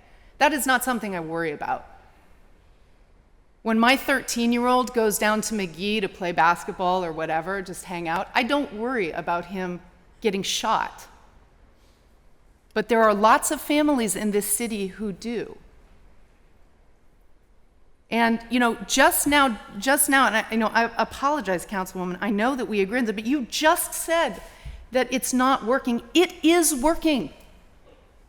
There has been a 33% drop in homicides and a 45% drop in non-fatal shootings since this program has been put in place. And we have a vision zero for traffic deaths. We say there should be zero traffic deaths. There should be zero people getting shot in the streets of Pittsburgh. And we need to be tracking it, every single shooting. And I do want accountability. I want to know every single shooting. I want to know who responded, both community groups, Office of Community Health and Safety, Bureau of Police, everyone. And I want to know the status of every investigation. Because I will tell you, in my own district, one of the leaders of my district who runs the after school, who cares for a huge number of children in my district, was recently shot. He had one visit from the police in the hospital, and he hasn't heard boo since. Now, that happened in Homewood. It didn't happen in Pittsburgh, but that's a problem. Homestead, excuse me. Yeah, it happened in Homestead, not in Pittsburgh, but that is a problem. It is a problem when people who are shot don't feel safe reporting what they know because we provide them no protection. And that is what this fund is all about. And you can pretend that there haven't been comments and insinuations about all this money and, oh my gosh, well, what about this money? Can't we use it for other things? But those comments and insinuations have been happening ever since I've gotten to this council. So you'll excuse me for being, and by the way, again, I will say it again, if you feel attacked by people coming to this council and demanding that we care about people getting shot in our streets, then that's an issue you need to look at in yourself. Anyway, I'll leave it at that. Thank you. Thank you. Any other comment? Before members is a minor amendment on the bill, actually. You mentioned, last week we spoke about moving away from actual grants to service contracts, which is why we changed language in the bill to reflect awardees versus grantees. And so Councilman Wilson actually caught it. On the very last page, under measuring outcomes, tracking, reporting, we've changed grantees to awardees, grants to awards. And so that's in keeping in compliance with the actual bill itself. Councilman Wilson? Motion to amend. Second. All those in favor say aye. Aye. Any noes? The bill has been amended. Any further discussion on the bills? Councilman Coghill. Yep, just want to clarify a couple things. I agree with you, Councilwoman Warwick. It has been effective. That's why I'm a big supporter of it. That's why I tell David Jones. That's why I tell BPEP. That's why I tell them how much I support them and how I will continue to support them. It was the false narrative built in that morning, okay? And if you don't see that, and if you're not going to recognize that, there's something a matter here, I will tell you, okay? And that's the real crime in this whole past week. It really is. Where is the leadership going to step up and say, oh, who exactly was trying to defund it? And when you talk about comments, yes, I've made comments about funding the mounted unit to help crowd control down in Southside. Never has anybody on this planet seen me comment about taking money from certain initiatives that are in effect, that are productive, and that are working. In fact, I'm their biggest cheerleader, okay? So, again, I feel like you're insinuating that there's a racial kind of tone to things that day. I take very much offense with that. I grew up in this county. I grew up in this city. My black friends from across the city know who I am. I don't need you trying to dictate and trying to tell them who we are. And again, once the truth comes out, you will see. I don't understand why this happened or why this mayor went on this rant to try to villainize certain council members for doing nothing, okay? We sat there, I was dumbfounded the whole time. I was really dumbfounded. Like, who in the world was trying to take this money? Who in the world was doing that? Did I suggest using it for other things? You bet, unapologetically, and I will again as well. You got $16 million sitting there. We got a mounted unit that's needed in the South Side. Yes, we're gonna use it. Thank you. Councilman? Thank you. Councilwoman Smith. Thank you. I just want to say, too, that I do think that these programs are working, but I do think that there needs to be some guardrails, and we have heard from people across the city of Pittsburgh who complain about the way that some of the programs are not doing the things that they're doing. And we actually had a program in my district which we pulled. Jay Gilmore had to pull because they were not doing the program. So when I complain about anything, it's because I want accountability, because I do want to make sure kids are not getting shot, not even one kid. And I think we all feel that way until somebody is making sure. We're never going to stop until we make sure we have the results that we want. But I will say, too, that I also think that I've been talking about in meeting with Reach, who's getting ready to do some programs in my district, and I'm grateful for their work. But I actually think part of the problem I have with any part of this program is that I think Reach should be employees of the city. I think that they should be paid full-time to do the jobs that we need them to do, so they are available. Because I have amazing people with Reach. I have Christopher Ralph, who does the boxing program at Langley. He's amazing. His wife is amazing.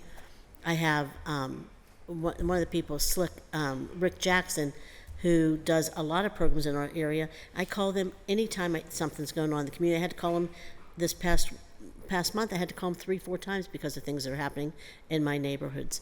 And they're always helpful, but they have to sometimes they're at their jobs, their full-time jobs. So they can't always be there to do the things that they want to do, but they want to be there.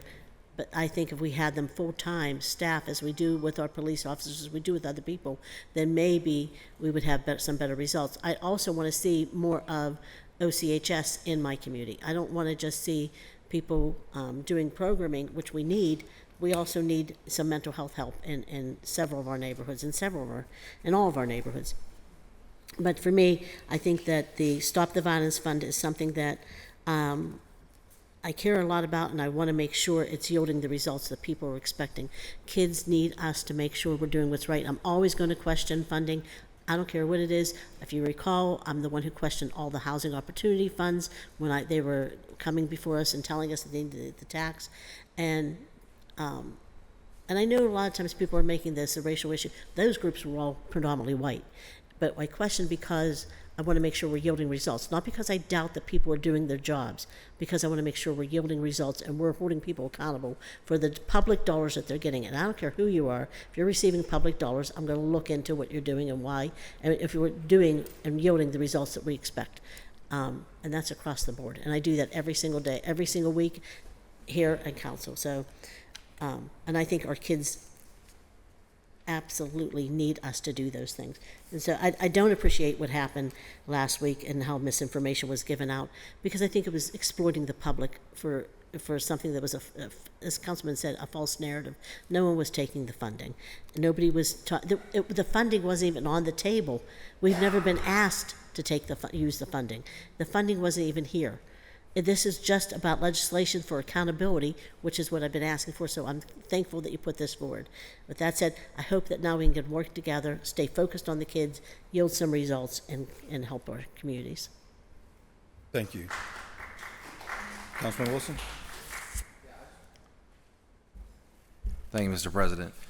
I just want everyone to take note of how the fund has changed throughout the years.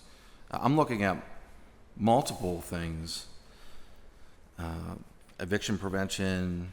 There's definitely some programs here that are focused on programming after school, and that from my understanding and my participation in the fund from the beginning, that it has changed, and there has been questions asked in the past, and what could what could qualify, because the original author, Reverend Burgess, and I know you were a big part of it as well, Mr. President.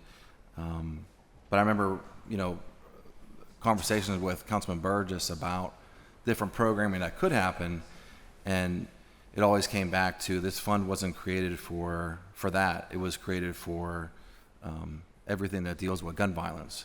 So we should just take note that when members start asking questions, 'cause I think that's where the term raid was used multiple times to describe what some I think everyone questions, just when there's a lot of money out there that isn't spent, to understand how it could be spent appropriately.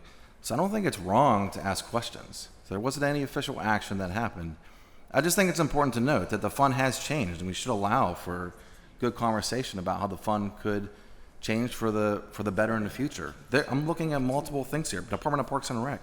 This was never the intention of the original author of the fund.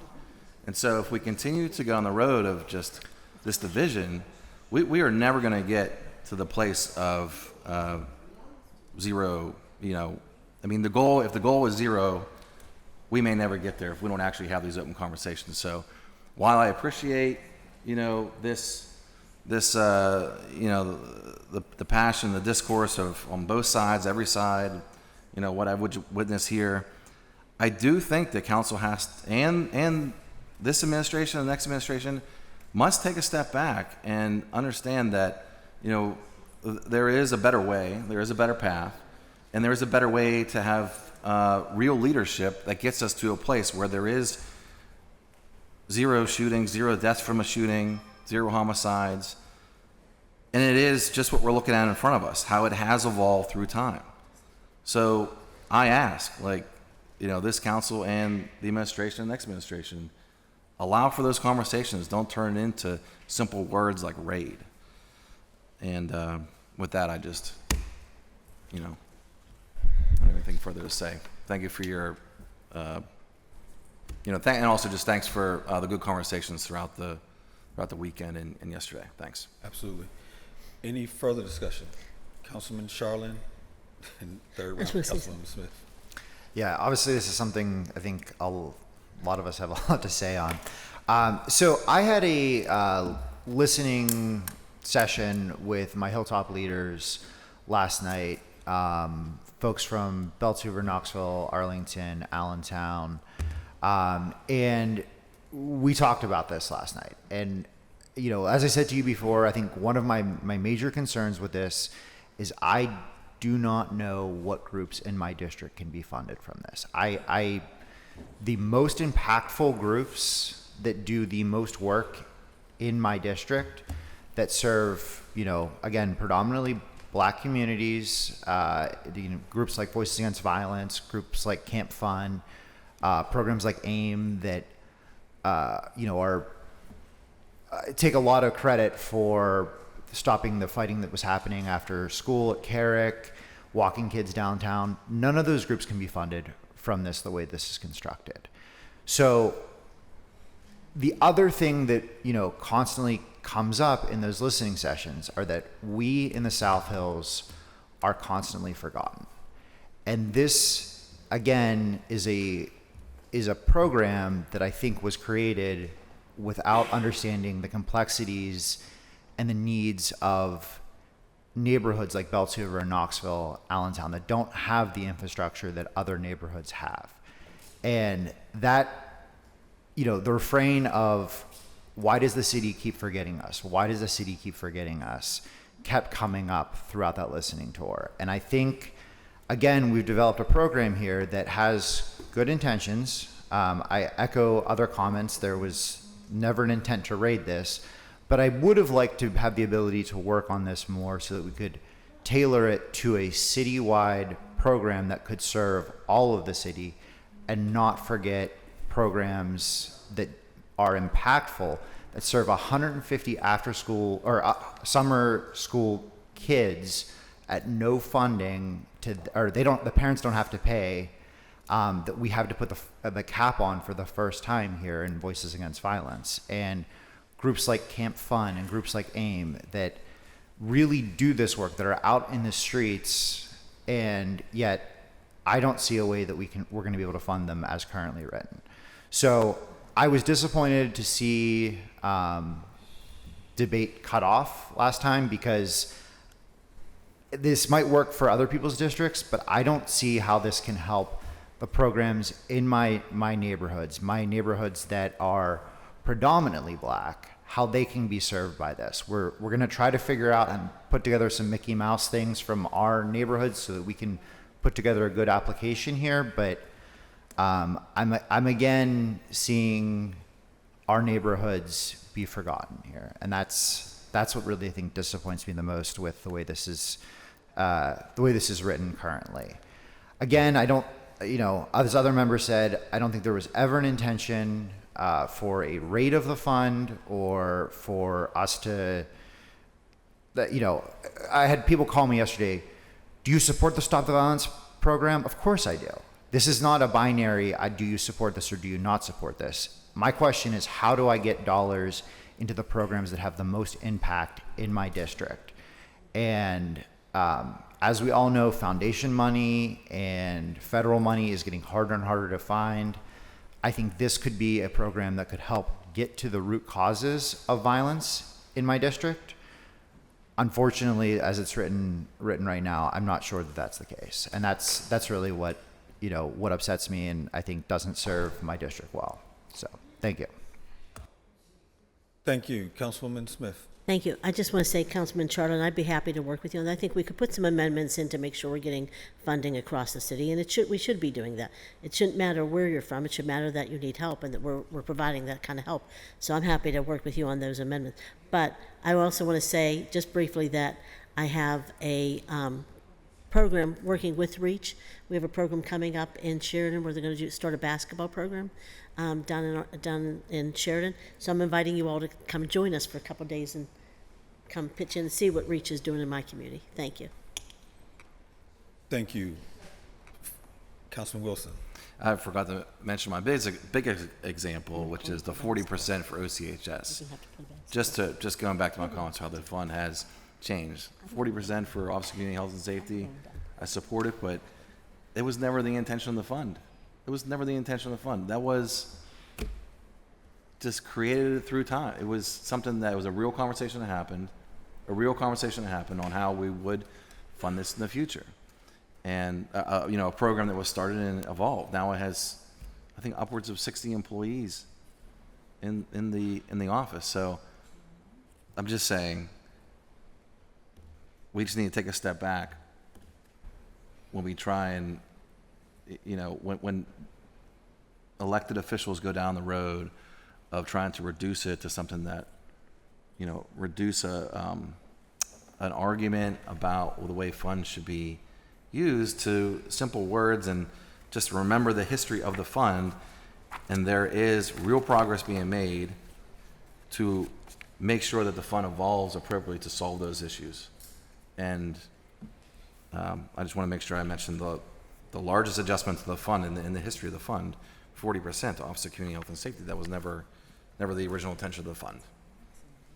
I'm supportive though, but I just want to make sure we recognize how the fund has evolved, and there has been conversation to evolve it so so it can be the best that it can be. Thank you, Councilwoman Warwick. Sorry to just kind of keep, I don't think anybody's questioning the various uses of the fund, right? Like violence it's not just stopping the shootings, it's the overall, it's poverty, it's housing insecurity, it's food insecurity, it's all of these things, right? And so, yeah, it makes sense that, when it comes to creating a social service bureau at the city, that is part of this fund. When it comes to helping our homeless, it's part of this fund. Helping people who are struggling with addiction, helping, increasing funding for city parks so that they can stay open later and do, after school sports, and they can do after school, that's all part of this fund. Eviction prevention, making sure that people can stay in their homes. The issue is that over the past few years, we have heard over and over again at this table questioning the Black organizations that are getting funding from this city in a way that we do not question any other organizations that are getting funding for the city. The minutia, the grilling, the implications that people aren't doing the thing that they said. We fund all kinds of things. We have partners all over this city. We have nonprofit partners in every space. This is like nonprofit central here in Pittsburgh. And the level to which we grill and demand accountability. Of course there should be accountability in our public funding. Of course there should, always. But the fact is, when we talk about it the most, it's when we're talking about, Black-led organizations, as if they are somehow less capable of properly managing our city dollars. And I notice it. And I feel like the community notices it. And so when the Post-Gazette, again, uses the term slush fund, right, that implies fraud. And it's infuriating. And so I get why people are upset. And I guess, at the very least, if we could hear at this council be more mindful of that in the future going forward, as Councilman Wilson said, as this fund evolves and we figure out the ways that we use this money to ultimately uplift everyone in Pittsburgh, especially our most vulnerable and our kids who are at most risk of gun violence. Anyway, thanks. Councilwoman Gross, followed by Councilwoman Smith. Just briefly, I just want to clarify a few numbers and remind the public that the legislation itself is online, and that I just want to correct just the math of some of the comments, because it's true, 40% of 10 million is, 4 million, but 0% of 10 million is zero. And that section that includes the Office of Community Health and Safety is a maximum of 40%. It's not even actually a maximum of 40% of the whole 10 million per year. It is actually a maximum of 40% of only 5 million that could be allocated to administrative uses. So because a full 50% of each year's allocation is allocated to outside organizations. So it's a maximum of 2 million, it's a minimum of 0 in each allocation, and that line, which is section 237.06A3, is a combined line that, again, is a minimum of 0, but a maximum of $2 million, which goes to either the Office of Community Health and Safety and the Office of Community Services and Violence Prevention. So I just didn't want a misreading of the legislation to influence people's thoughts. Thank you. Thank you. Councilwoman Smith. I just want to say real briefly, Councilwoman, I hear what you're saying, Councilwoman Warwick, but I am going to push back a little bit because I want to make sure it's very clear. I have questioned everybody across the board about public dollars, and nobody can say that I ever haven't. I have questioned white groups, I have questioned developers, I've questioned attorney fees, and I vote no on a lot of things because I don't feel comfortable. The stakes are so high with this one. I'm going to absolutely demand that we're making sure whatever and whomever we're funding is yielding results for our kids because they deserve that. I don't care about anything else. I don't care. You can like me, not like me, like that I'm not that I'm questioning people or not questioning.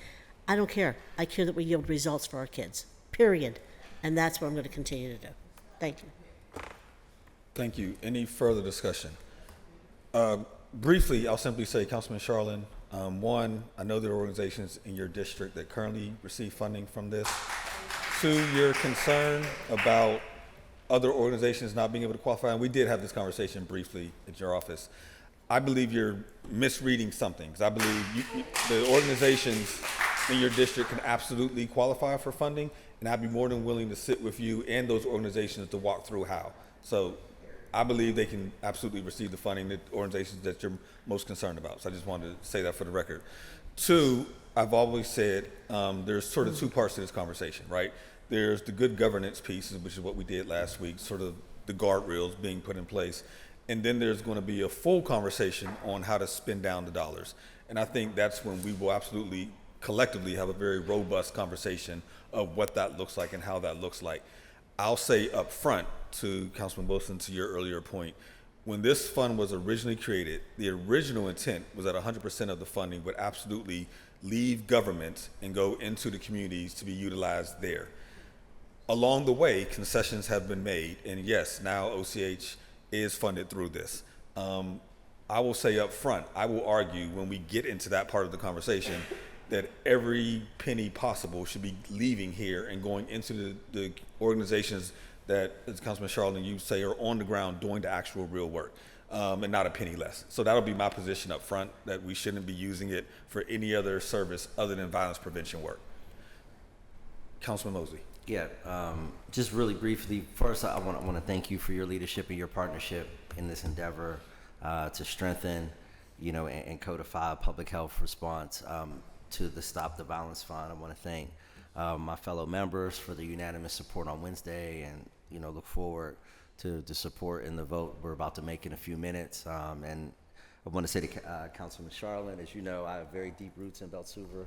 We spent some time there together, and even though I represent the whole other side of the city, anybody who knows me and knows my family knows I have very deep roots in Beltsuver. So I offer myself up to work with you to make sure that we get funds and resources to those organizations. I'm sure I know many of those folks personally through my family relationships in Beltsuver. But again, I want to thank you, Council President. I want to thank my colleagues, and it's been a lot of talking, so I'm sure everyone is anxious to get to voting. So I will, stop, my comments at that. Thank you. Thank you, Councilwoman Strasburger. Thank you. I want to say that I was deeply moved by the speakers last week and the speakers that came to the proclamation on Stop the Violence as well. I think hearing the individual testimonials of the work they're doing in the communities was, I would not call it eye-opening because I knew the work was happening, but it was just really helpful to hear the individual descriptions of the work that's being done by their own individual organizations or those that they're affiliated with. Yeah, it was really powerful. So I am fully in support of the bill today. Obviously, I think what I heard was it's not fully revamping the program. It's an evolution. This was, I don't know if the speaker who spoke today about the emergency declaration declaring gun violence a public health epidemic is still here with us today, but that was the origination of this fund back in 2020. Then Councilman Burgess declared a public health emergency around gun violence. That was what sort of originated or preceded the development of the Stop the Violence Fund, and then it really got going in earnest in 2021. So been supportive throughout that process, and I see this bill today as an evolution to learn from the on-the-ground experiences, to synthesize it and to make it a better program. And I know we'll continue to do that as well. But I agree with others that we do have to be willing to work with one another and listen to the community to make that happen. So appreciate it. Thank you. Thank you. And the speaker is still here, so she heard your remarks. Any further discussion? Councilman Coghill. Okay. I want to apologize, Mr. President. My emotions got the better of me. There are certain things I will not let go unchecked, okay? I feel very passionate myself about who I am and as far as what I represent. But I did want to say, from what I've seen, the organizations, the ones that I was on the ground with, I think Stop the Violence has been very effective. I can't speak to every organization, but I can speak to the ones that I've been in the field when I've had murders in my neighborhood and things in my neighborhood that we needed some outreach on. They've been fantastic. So I'm a big supporter today. I was a big supporter last week, and I'll be a big supporter going forward. So thanks. Thank you. Any further discussion? Seeing none, the bill is now ready for final action. All in favor of the passage of the bill will vote aye when the name is called. Those opposed will vote no. Will the clerk please take the roll? Mr. Charland. Aye. Mr. Coghill. Aye. Ms. Gross. Aye. Mr. Mosley. Aye. Mrs. Kale Smith. Aye. Mrs. Strasburger. Aye. Mrs. Warwick. Aye. Mr. Wilson. Aye. Mr. Lavelle, President. Aye. 9 ayes, 0 noes. The bill, having received the legal required number of votes, is passed finally.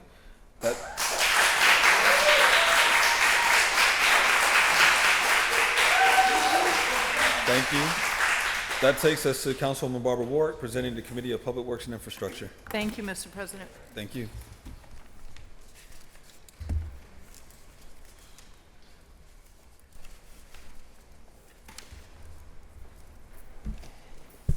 Councilwoman Warwick presents Bill Number 2042, reported to Committee on Public Works and Infrastructure for July 2nd, 2025, with an affirmative recommendation. Bill 1966, resolution authorizing the taking, appropriating, and condemning by the City of Pittsburgh of certain easements necessary for the completion of temporary construction work for sidewalk construction and associated miscellaneous work for public transportation purposes through eminent domain, and further authorizing the payment of just compensation and necessary and incidental acquisition costs related thereto for the Smithfield Street reconstruction project, cost not to exceed $50,000, reimbursable at 80%. You have heard the reading and title of the bill. Is there any discussion? Seeing none, the bill is now ready for final action. All in favor of the passage of the bill will vote aye when the name is called. Those opposed will vote no. Will the clerk please take the roll? Mr. Charland. Aye. Mr. Coghill. Aye. Ms. Gross. Aye. Mr. Mosley. Aye. Mrs. Kale Smith. Aye. Mrs. Strasburger. Aye. Mrs. Warwick. Aye. Mr. Wilson. Aye. Mr. Lavelle, President. Aye. 9 ayes, 0 noes. The bill, having received the legally required numbers of votes, is passed finally. That moves us to Councilman Bobby Wilson, presenting the Committee on Land Use and Economic Development. Thank you, Mr. President. Thank you.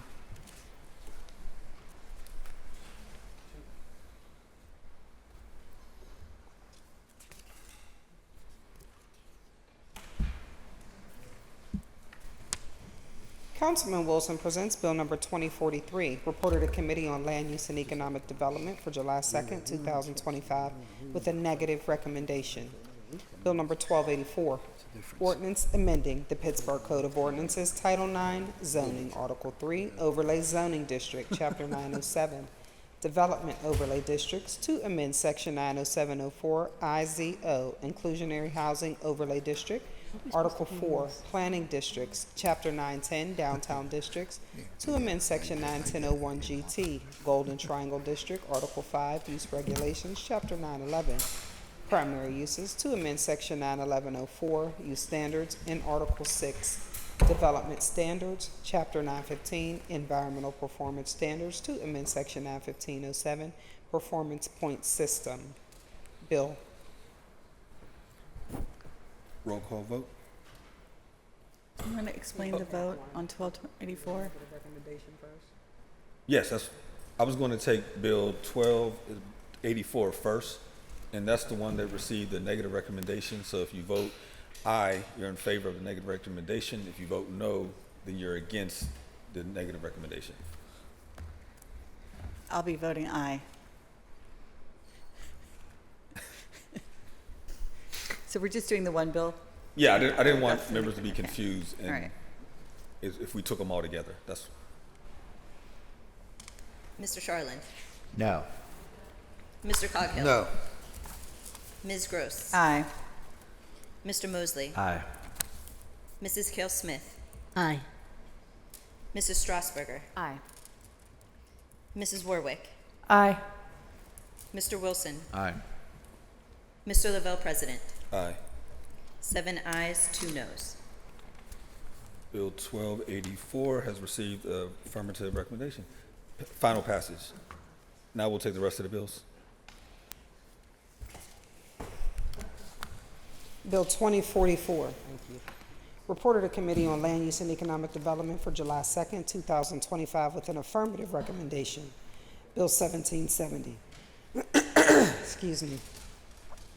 Ordinance supplementing the Pittsburgh City Code Title VI, Conduct Article 1, Regulated Rights and Actions, Section 609, Chapter 609, Weeds and Grass, by creating a new section, 60908, Managed Natural Landscapes, to allow for the planting and maintenance of managed natural landscapes by residents. Bill 1771, Ordinance amending the Pittsburgh Code Title 10, Building, Chapter 1004, International Property Maintenance Code Adoption, Section 100402, changes specified to allow for the planting and maintenance of managed natural landscapes by residents.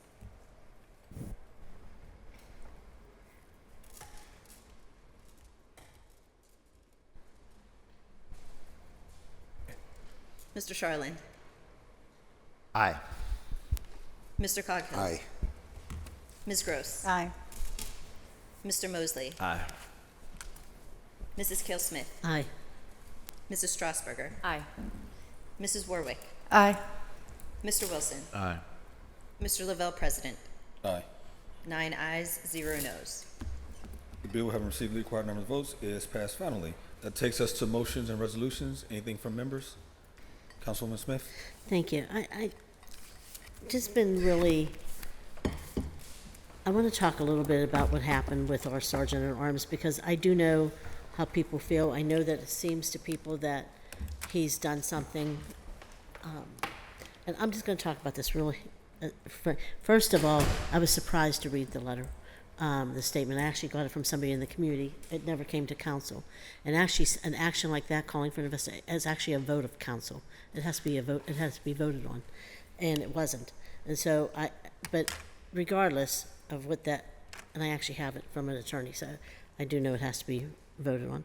But what I will say is that,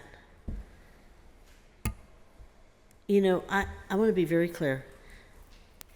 I feel like there's been a lot of effort to divide the black community and the white community in the city of Pittsburgh, and to cause a lot of racial tension in the city. And it's starting from within our own building here. People in my community get along amazingly. They get along with one another. They get along with their police.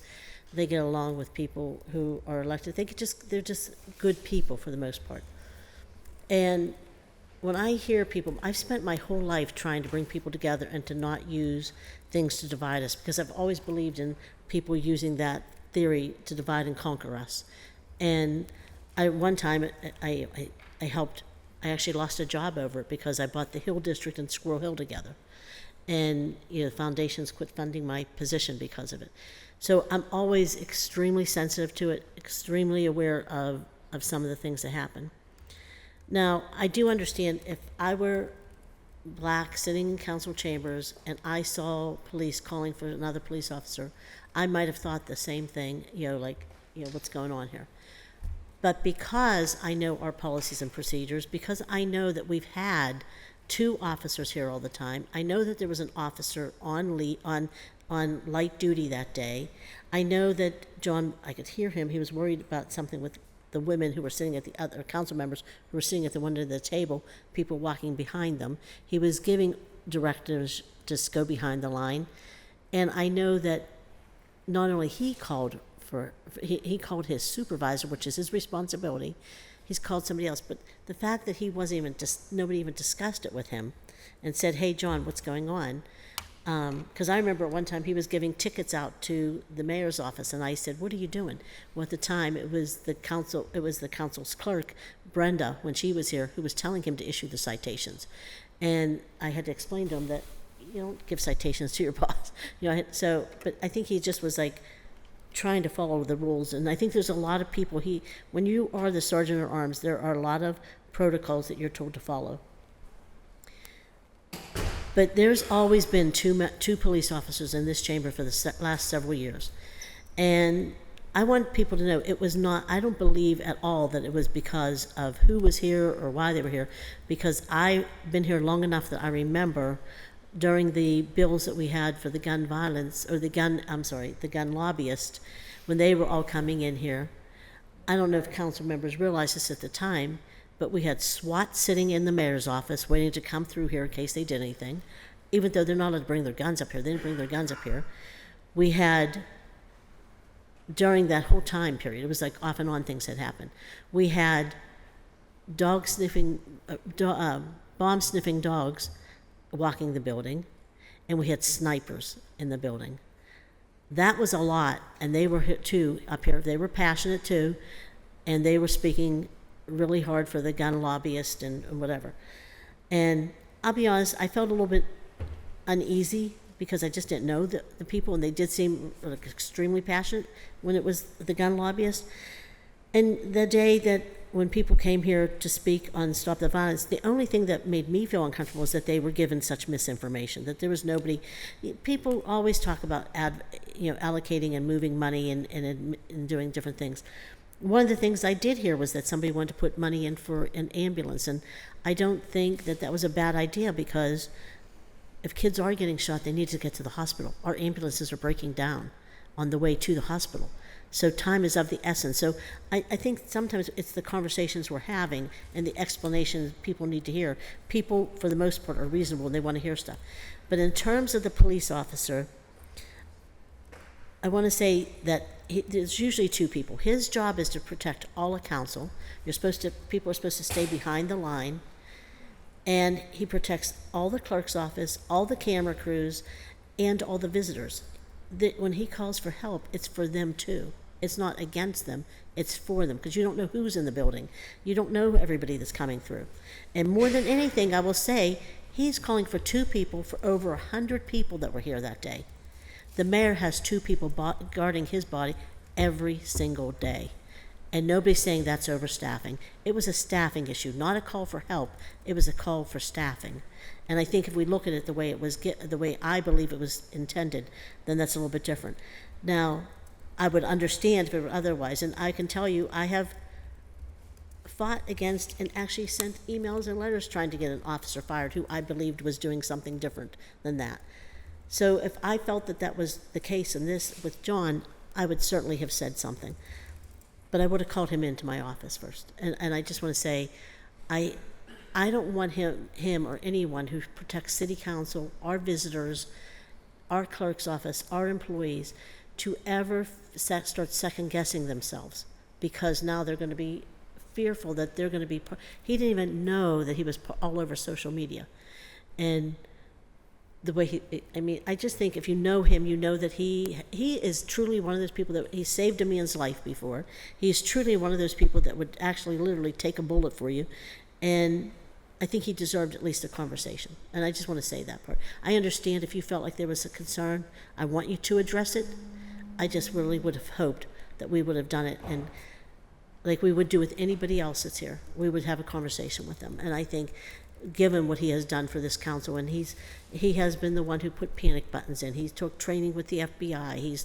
He's done all sorts of things to make sure he's doing what's right for not only us and not only the clerk's office and not only the cable bureau employees, but for the entire building and for including our visitors.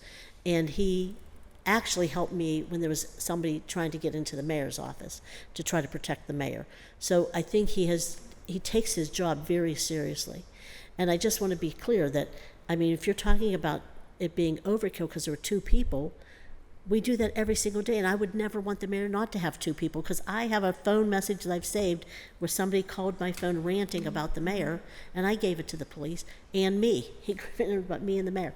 And I mean, I was concerned about that person, but it was John who handled that. And so I just want to make sure people understand. And even though the mayor has two bodyguards, it was our sergeant arms that I went to also make sure that the mayor's office was protected and the mayor himself was protected. So I just want to be clear that I think that more than anything, I'm sorry that people felt that day that's what happened. I just don't. I think, you know, if they got to know John, they might feel a little bit differently. I would hope. But I also do know that I have had my own conversations with him when I was council president, and it was about, you know, tagging cars. But it was because he was getting a directive from the council clerk at the time, and he felt that that's what he was supposed to be doing. So for this, and during that time, I know he was told to follow his chain of command and to do the things that he had to do, and so that meant notifying his police, you know, the next in line. And so I think that's what he did that day. I believe he has it in writing. I believe his body cam was also on that day. So there's camera footage. And so of people not listening to the order of getting behind that line. So when he does those things, or anybody does those things, make sure that people understand that it's to protect everyone here, including the visitors. That's it. Thank you. Thank you. Any other member? Yeah, absolutely. Councilman Mosley, then Councilman Clark. I appreciate your words and your thoughts, and, you know, just wanted to give some clarity on, you know, how me and the council president arrived at making our statement over the weekend. I do want to clarify that at no point do we, you know, mention, you know, his employment status or, you know, any, you know, form of, you know, human resources elements. We just, you know, addressed the situation. There was a lot of concern from the community, some of the concerns that you heard today as well. It wasn't until several days after Wednesday it came to me and the council president's attention that there was a number of sheriffs that were outside the council chambers as well. So it was all new information to us. You know, subsequent from the time that we put out this statement, we have, you know, gathered more information and understand that, you know, there was definitely misunderstanding. You know, I would say more than pointing the finger at John himself. I think there's some protocols that me and council member Wilson have talked about as far as communication, and, you know, when we have larger listings of registered speakers, you know, protocols. I wasn't aware that Ira had hurt his knee and wasn't available, you know, at the time, but we were just drawing from our personal observations and experience of the day sitting at the table behind us. You know, it just never seemed like, you know, the tension, you know, risen to a point where, you know, backup was needed. So, you know, our statement was about finding more information, which we are continuing to gather. I saw John yesterday. We shook hands, and when he's back on this floor, we're going to sit down and have a conversation. I like John as a person, you know what I mean? I feel bad that, you know, he's going through this, but I do feel that it was necessary for me and the council president to make a statement. I feel like we made the right statement, you know, and anyone has any questions, like, you know, Councilman Wilson reached out, had a lot of questions. We talked for about an hour this morning, and I appreciate that conversation as well. But I think, like I said to the trip yesterday, I think this is, you know, more than anything, a teachable moment, a learning moment for all of us, not one person in particular, about how we, you know, manage, you know, unorthodox days, I'll say, you know, at council, and particularly in a situation when we're down a sergeant at arms, Ira being out, you know, just having that that chain of communications. You know, my understanding was John wasn't aware that there was so many speakers. I think when he was last briefed, there was 30 speakers. So I think, you know, knowing that, you know, in those situations in the future, you know, the clerk's office can let us know, and if we're already down an officer, you know, we can already, you know, backfill that officer. So I think there's a lot of different things that we can do, but I think it was important for us to speak to it and address it and address the optics of the situation. And I don't think it's, you know, any reflection of John's character or the person that he is. You know, sometimes, you know, things go left in the moment. I think that's one of those situations, but I think there was a lot of things that contributed to the way that day went down, and not all fingers should be pointed at John. But again, I stand by the statement that we made, and, you know, I appreciate the council president taking the time over the holiday weekend, to craft something that we thought was measured and thoughtful, but also reflected the experiences of a lot of folks that were in the chambers that day. Thank you. Councilman Coghill? Thank you, Mr. President. I spoke to John in depth about this just yesterday. I was concerned about him. I was concerned about his character. I felt like it was a kind of a character assassination in many ways. I stressed to John, even though the people who came down here to speak were fed misinformation, okay? And they had a right to be upset and angry. I never felt threatened. I never felt at risk. In talking to John, and I will tell everybody this, I said, well, what triggered that? Why was that? I said, did you feel we were threatened? He said, no. He didn't feel also that I was, or anybody else, was in danger or in threat of anything that would warrant calling, backup police, except the fact that people were circling behind us, saying they were press without credentials. You had one person working this entire floor, not only in here, but out there too. And it was a judgment call. It was a judgment call. We could talk about whether it was the right call or not all day long and why he made that call. We could look into that. We could decipher that as much as we want. But this man is a good man. He's got good character. Never once. He's always has our back, always. So I feel really bad for him. I really do. I wish you would withdraw the letter. I really do. I don't know where we're going to go with it or what's going to become of it, but that fueled more character assassination, I will tell you. So we could have had this off record. We could have talked to John as to what's prompted him to do that. It's kind of too late right now, I feel, as far as the public persona goes. So anyway, I don't think there was anything wrong with what he did. Maybe if you want to, we can argue, was it a good judgment call or not? But he did what he felt was right. And, there was a lot of people in here that day. And I do remember when inclusionary zoning, I think it was upstairs or somewhere, he hustled us all in the stairwell because he was worried about our protection. And it was probably as big a crowd as we had here that day. So at any rate, in my conversation with him, he made a judgment call, good for better or for the worse. And Councilman Mosley, when you say when he's back here, I hope you're sincere about that. I'd like to see him back on this floor. He deserves to be back here. So thank you. Thank you. Any other members? If not, I'll very briefly simply say, one, I agree with you, Councilman, that he is a good man. I believe he takes his job very seriously, and I believe he's been a tremendous sergeant of arms. So I'll say that on the record. However, in that day, in that time, we did not know in that day and time that there were additional officers who had come to the floor. We did not know that the sheriff's department had arrived to the floor. And subsequent of that meeting, during the meeting and then even subsequently after that, I can't tell you how many people reaching out saying, why, when a room full of black people show up or additional officers call. And yes, I had to speak to that. And I know Councilman Mosley was also receiving the same amount of calls, texts, messages about it. And so we did need to speak to it while also saying that we do need to find out what happened. And I agree with you. It was a judgment call. And unfortunately, when he made the initial call for backup, the lieutenant didn't directly answer. And so when they weren't able to get back in touch with him, they not knowing what was happening, they sent additional officers, not just the one that would replace Ira, they sent additional officers not understanding what was happening. And because the sheriff is right above us and they're on the same channel, they also heard, so they also came down. So now you have, and I forget exactly how many at this point, but you had like 6 to 8 police officers on the floor. And in that moment, the optics looked really bad. And that's what people were reacting to. And understandably so. Yep. And so, yes, we had to speak to that. But yes, those officers also didn't stay around because once they got here, they said, okay, there's nothing here.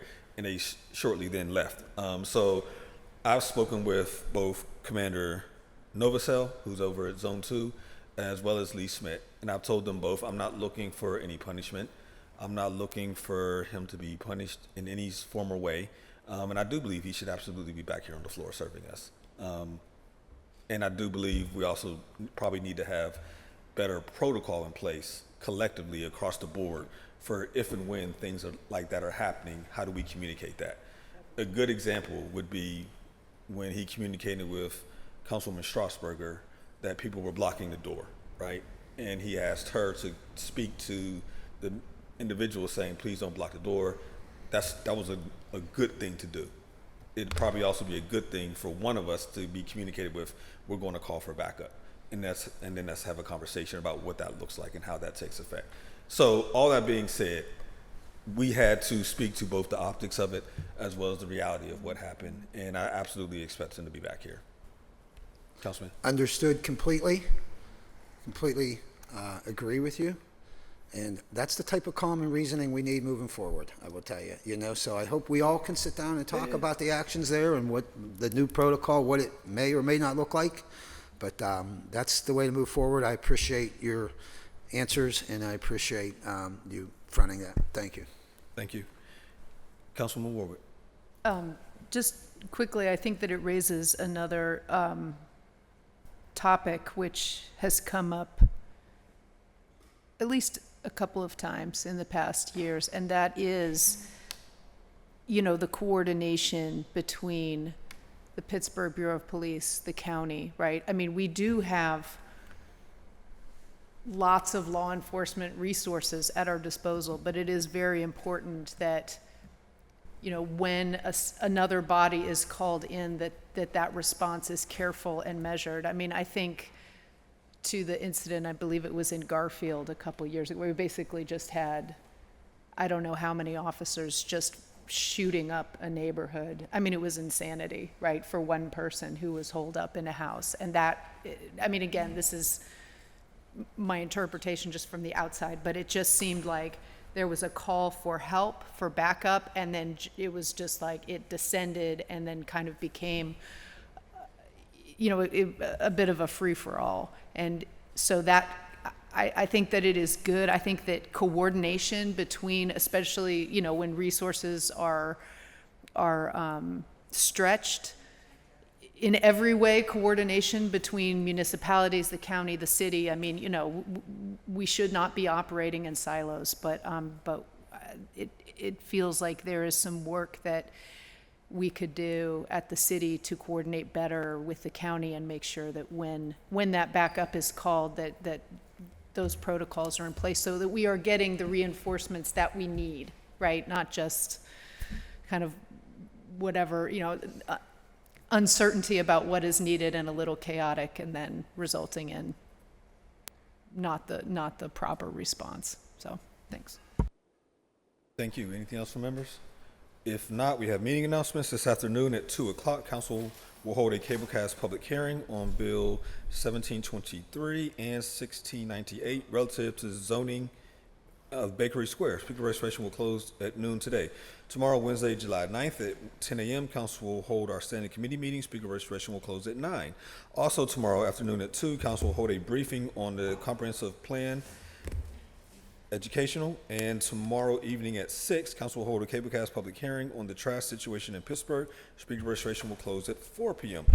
Then Thursday, July 10th at 11 a.m., Council will hold a cablecast public hearing on Bill 1752 relative to the designation as a historic structure for Donnie's Place. Speaker registration will close at 9 a.m. the day of the hearing. To register to speak at these meetings, please fill out the sign-up form on the council meeting webpage or call the clerk's office at 412-255-2138. All are present, so we need a motion to approve the minutes and adjourn the meeting. So moved. Second. All those in favor say aye. Aye. We are adjourned.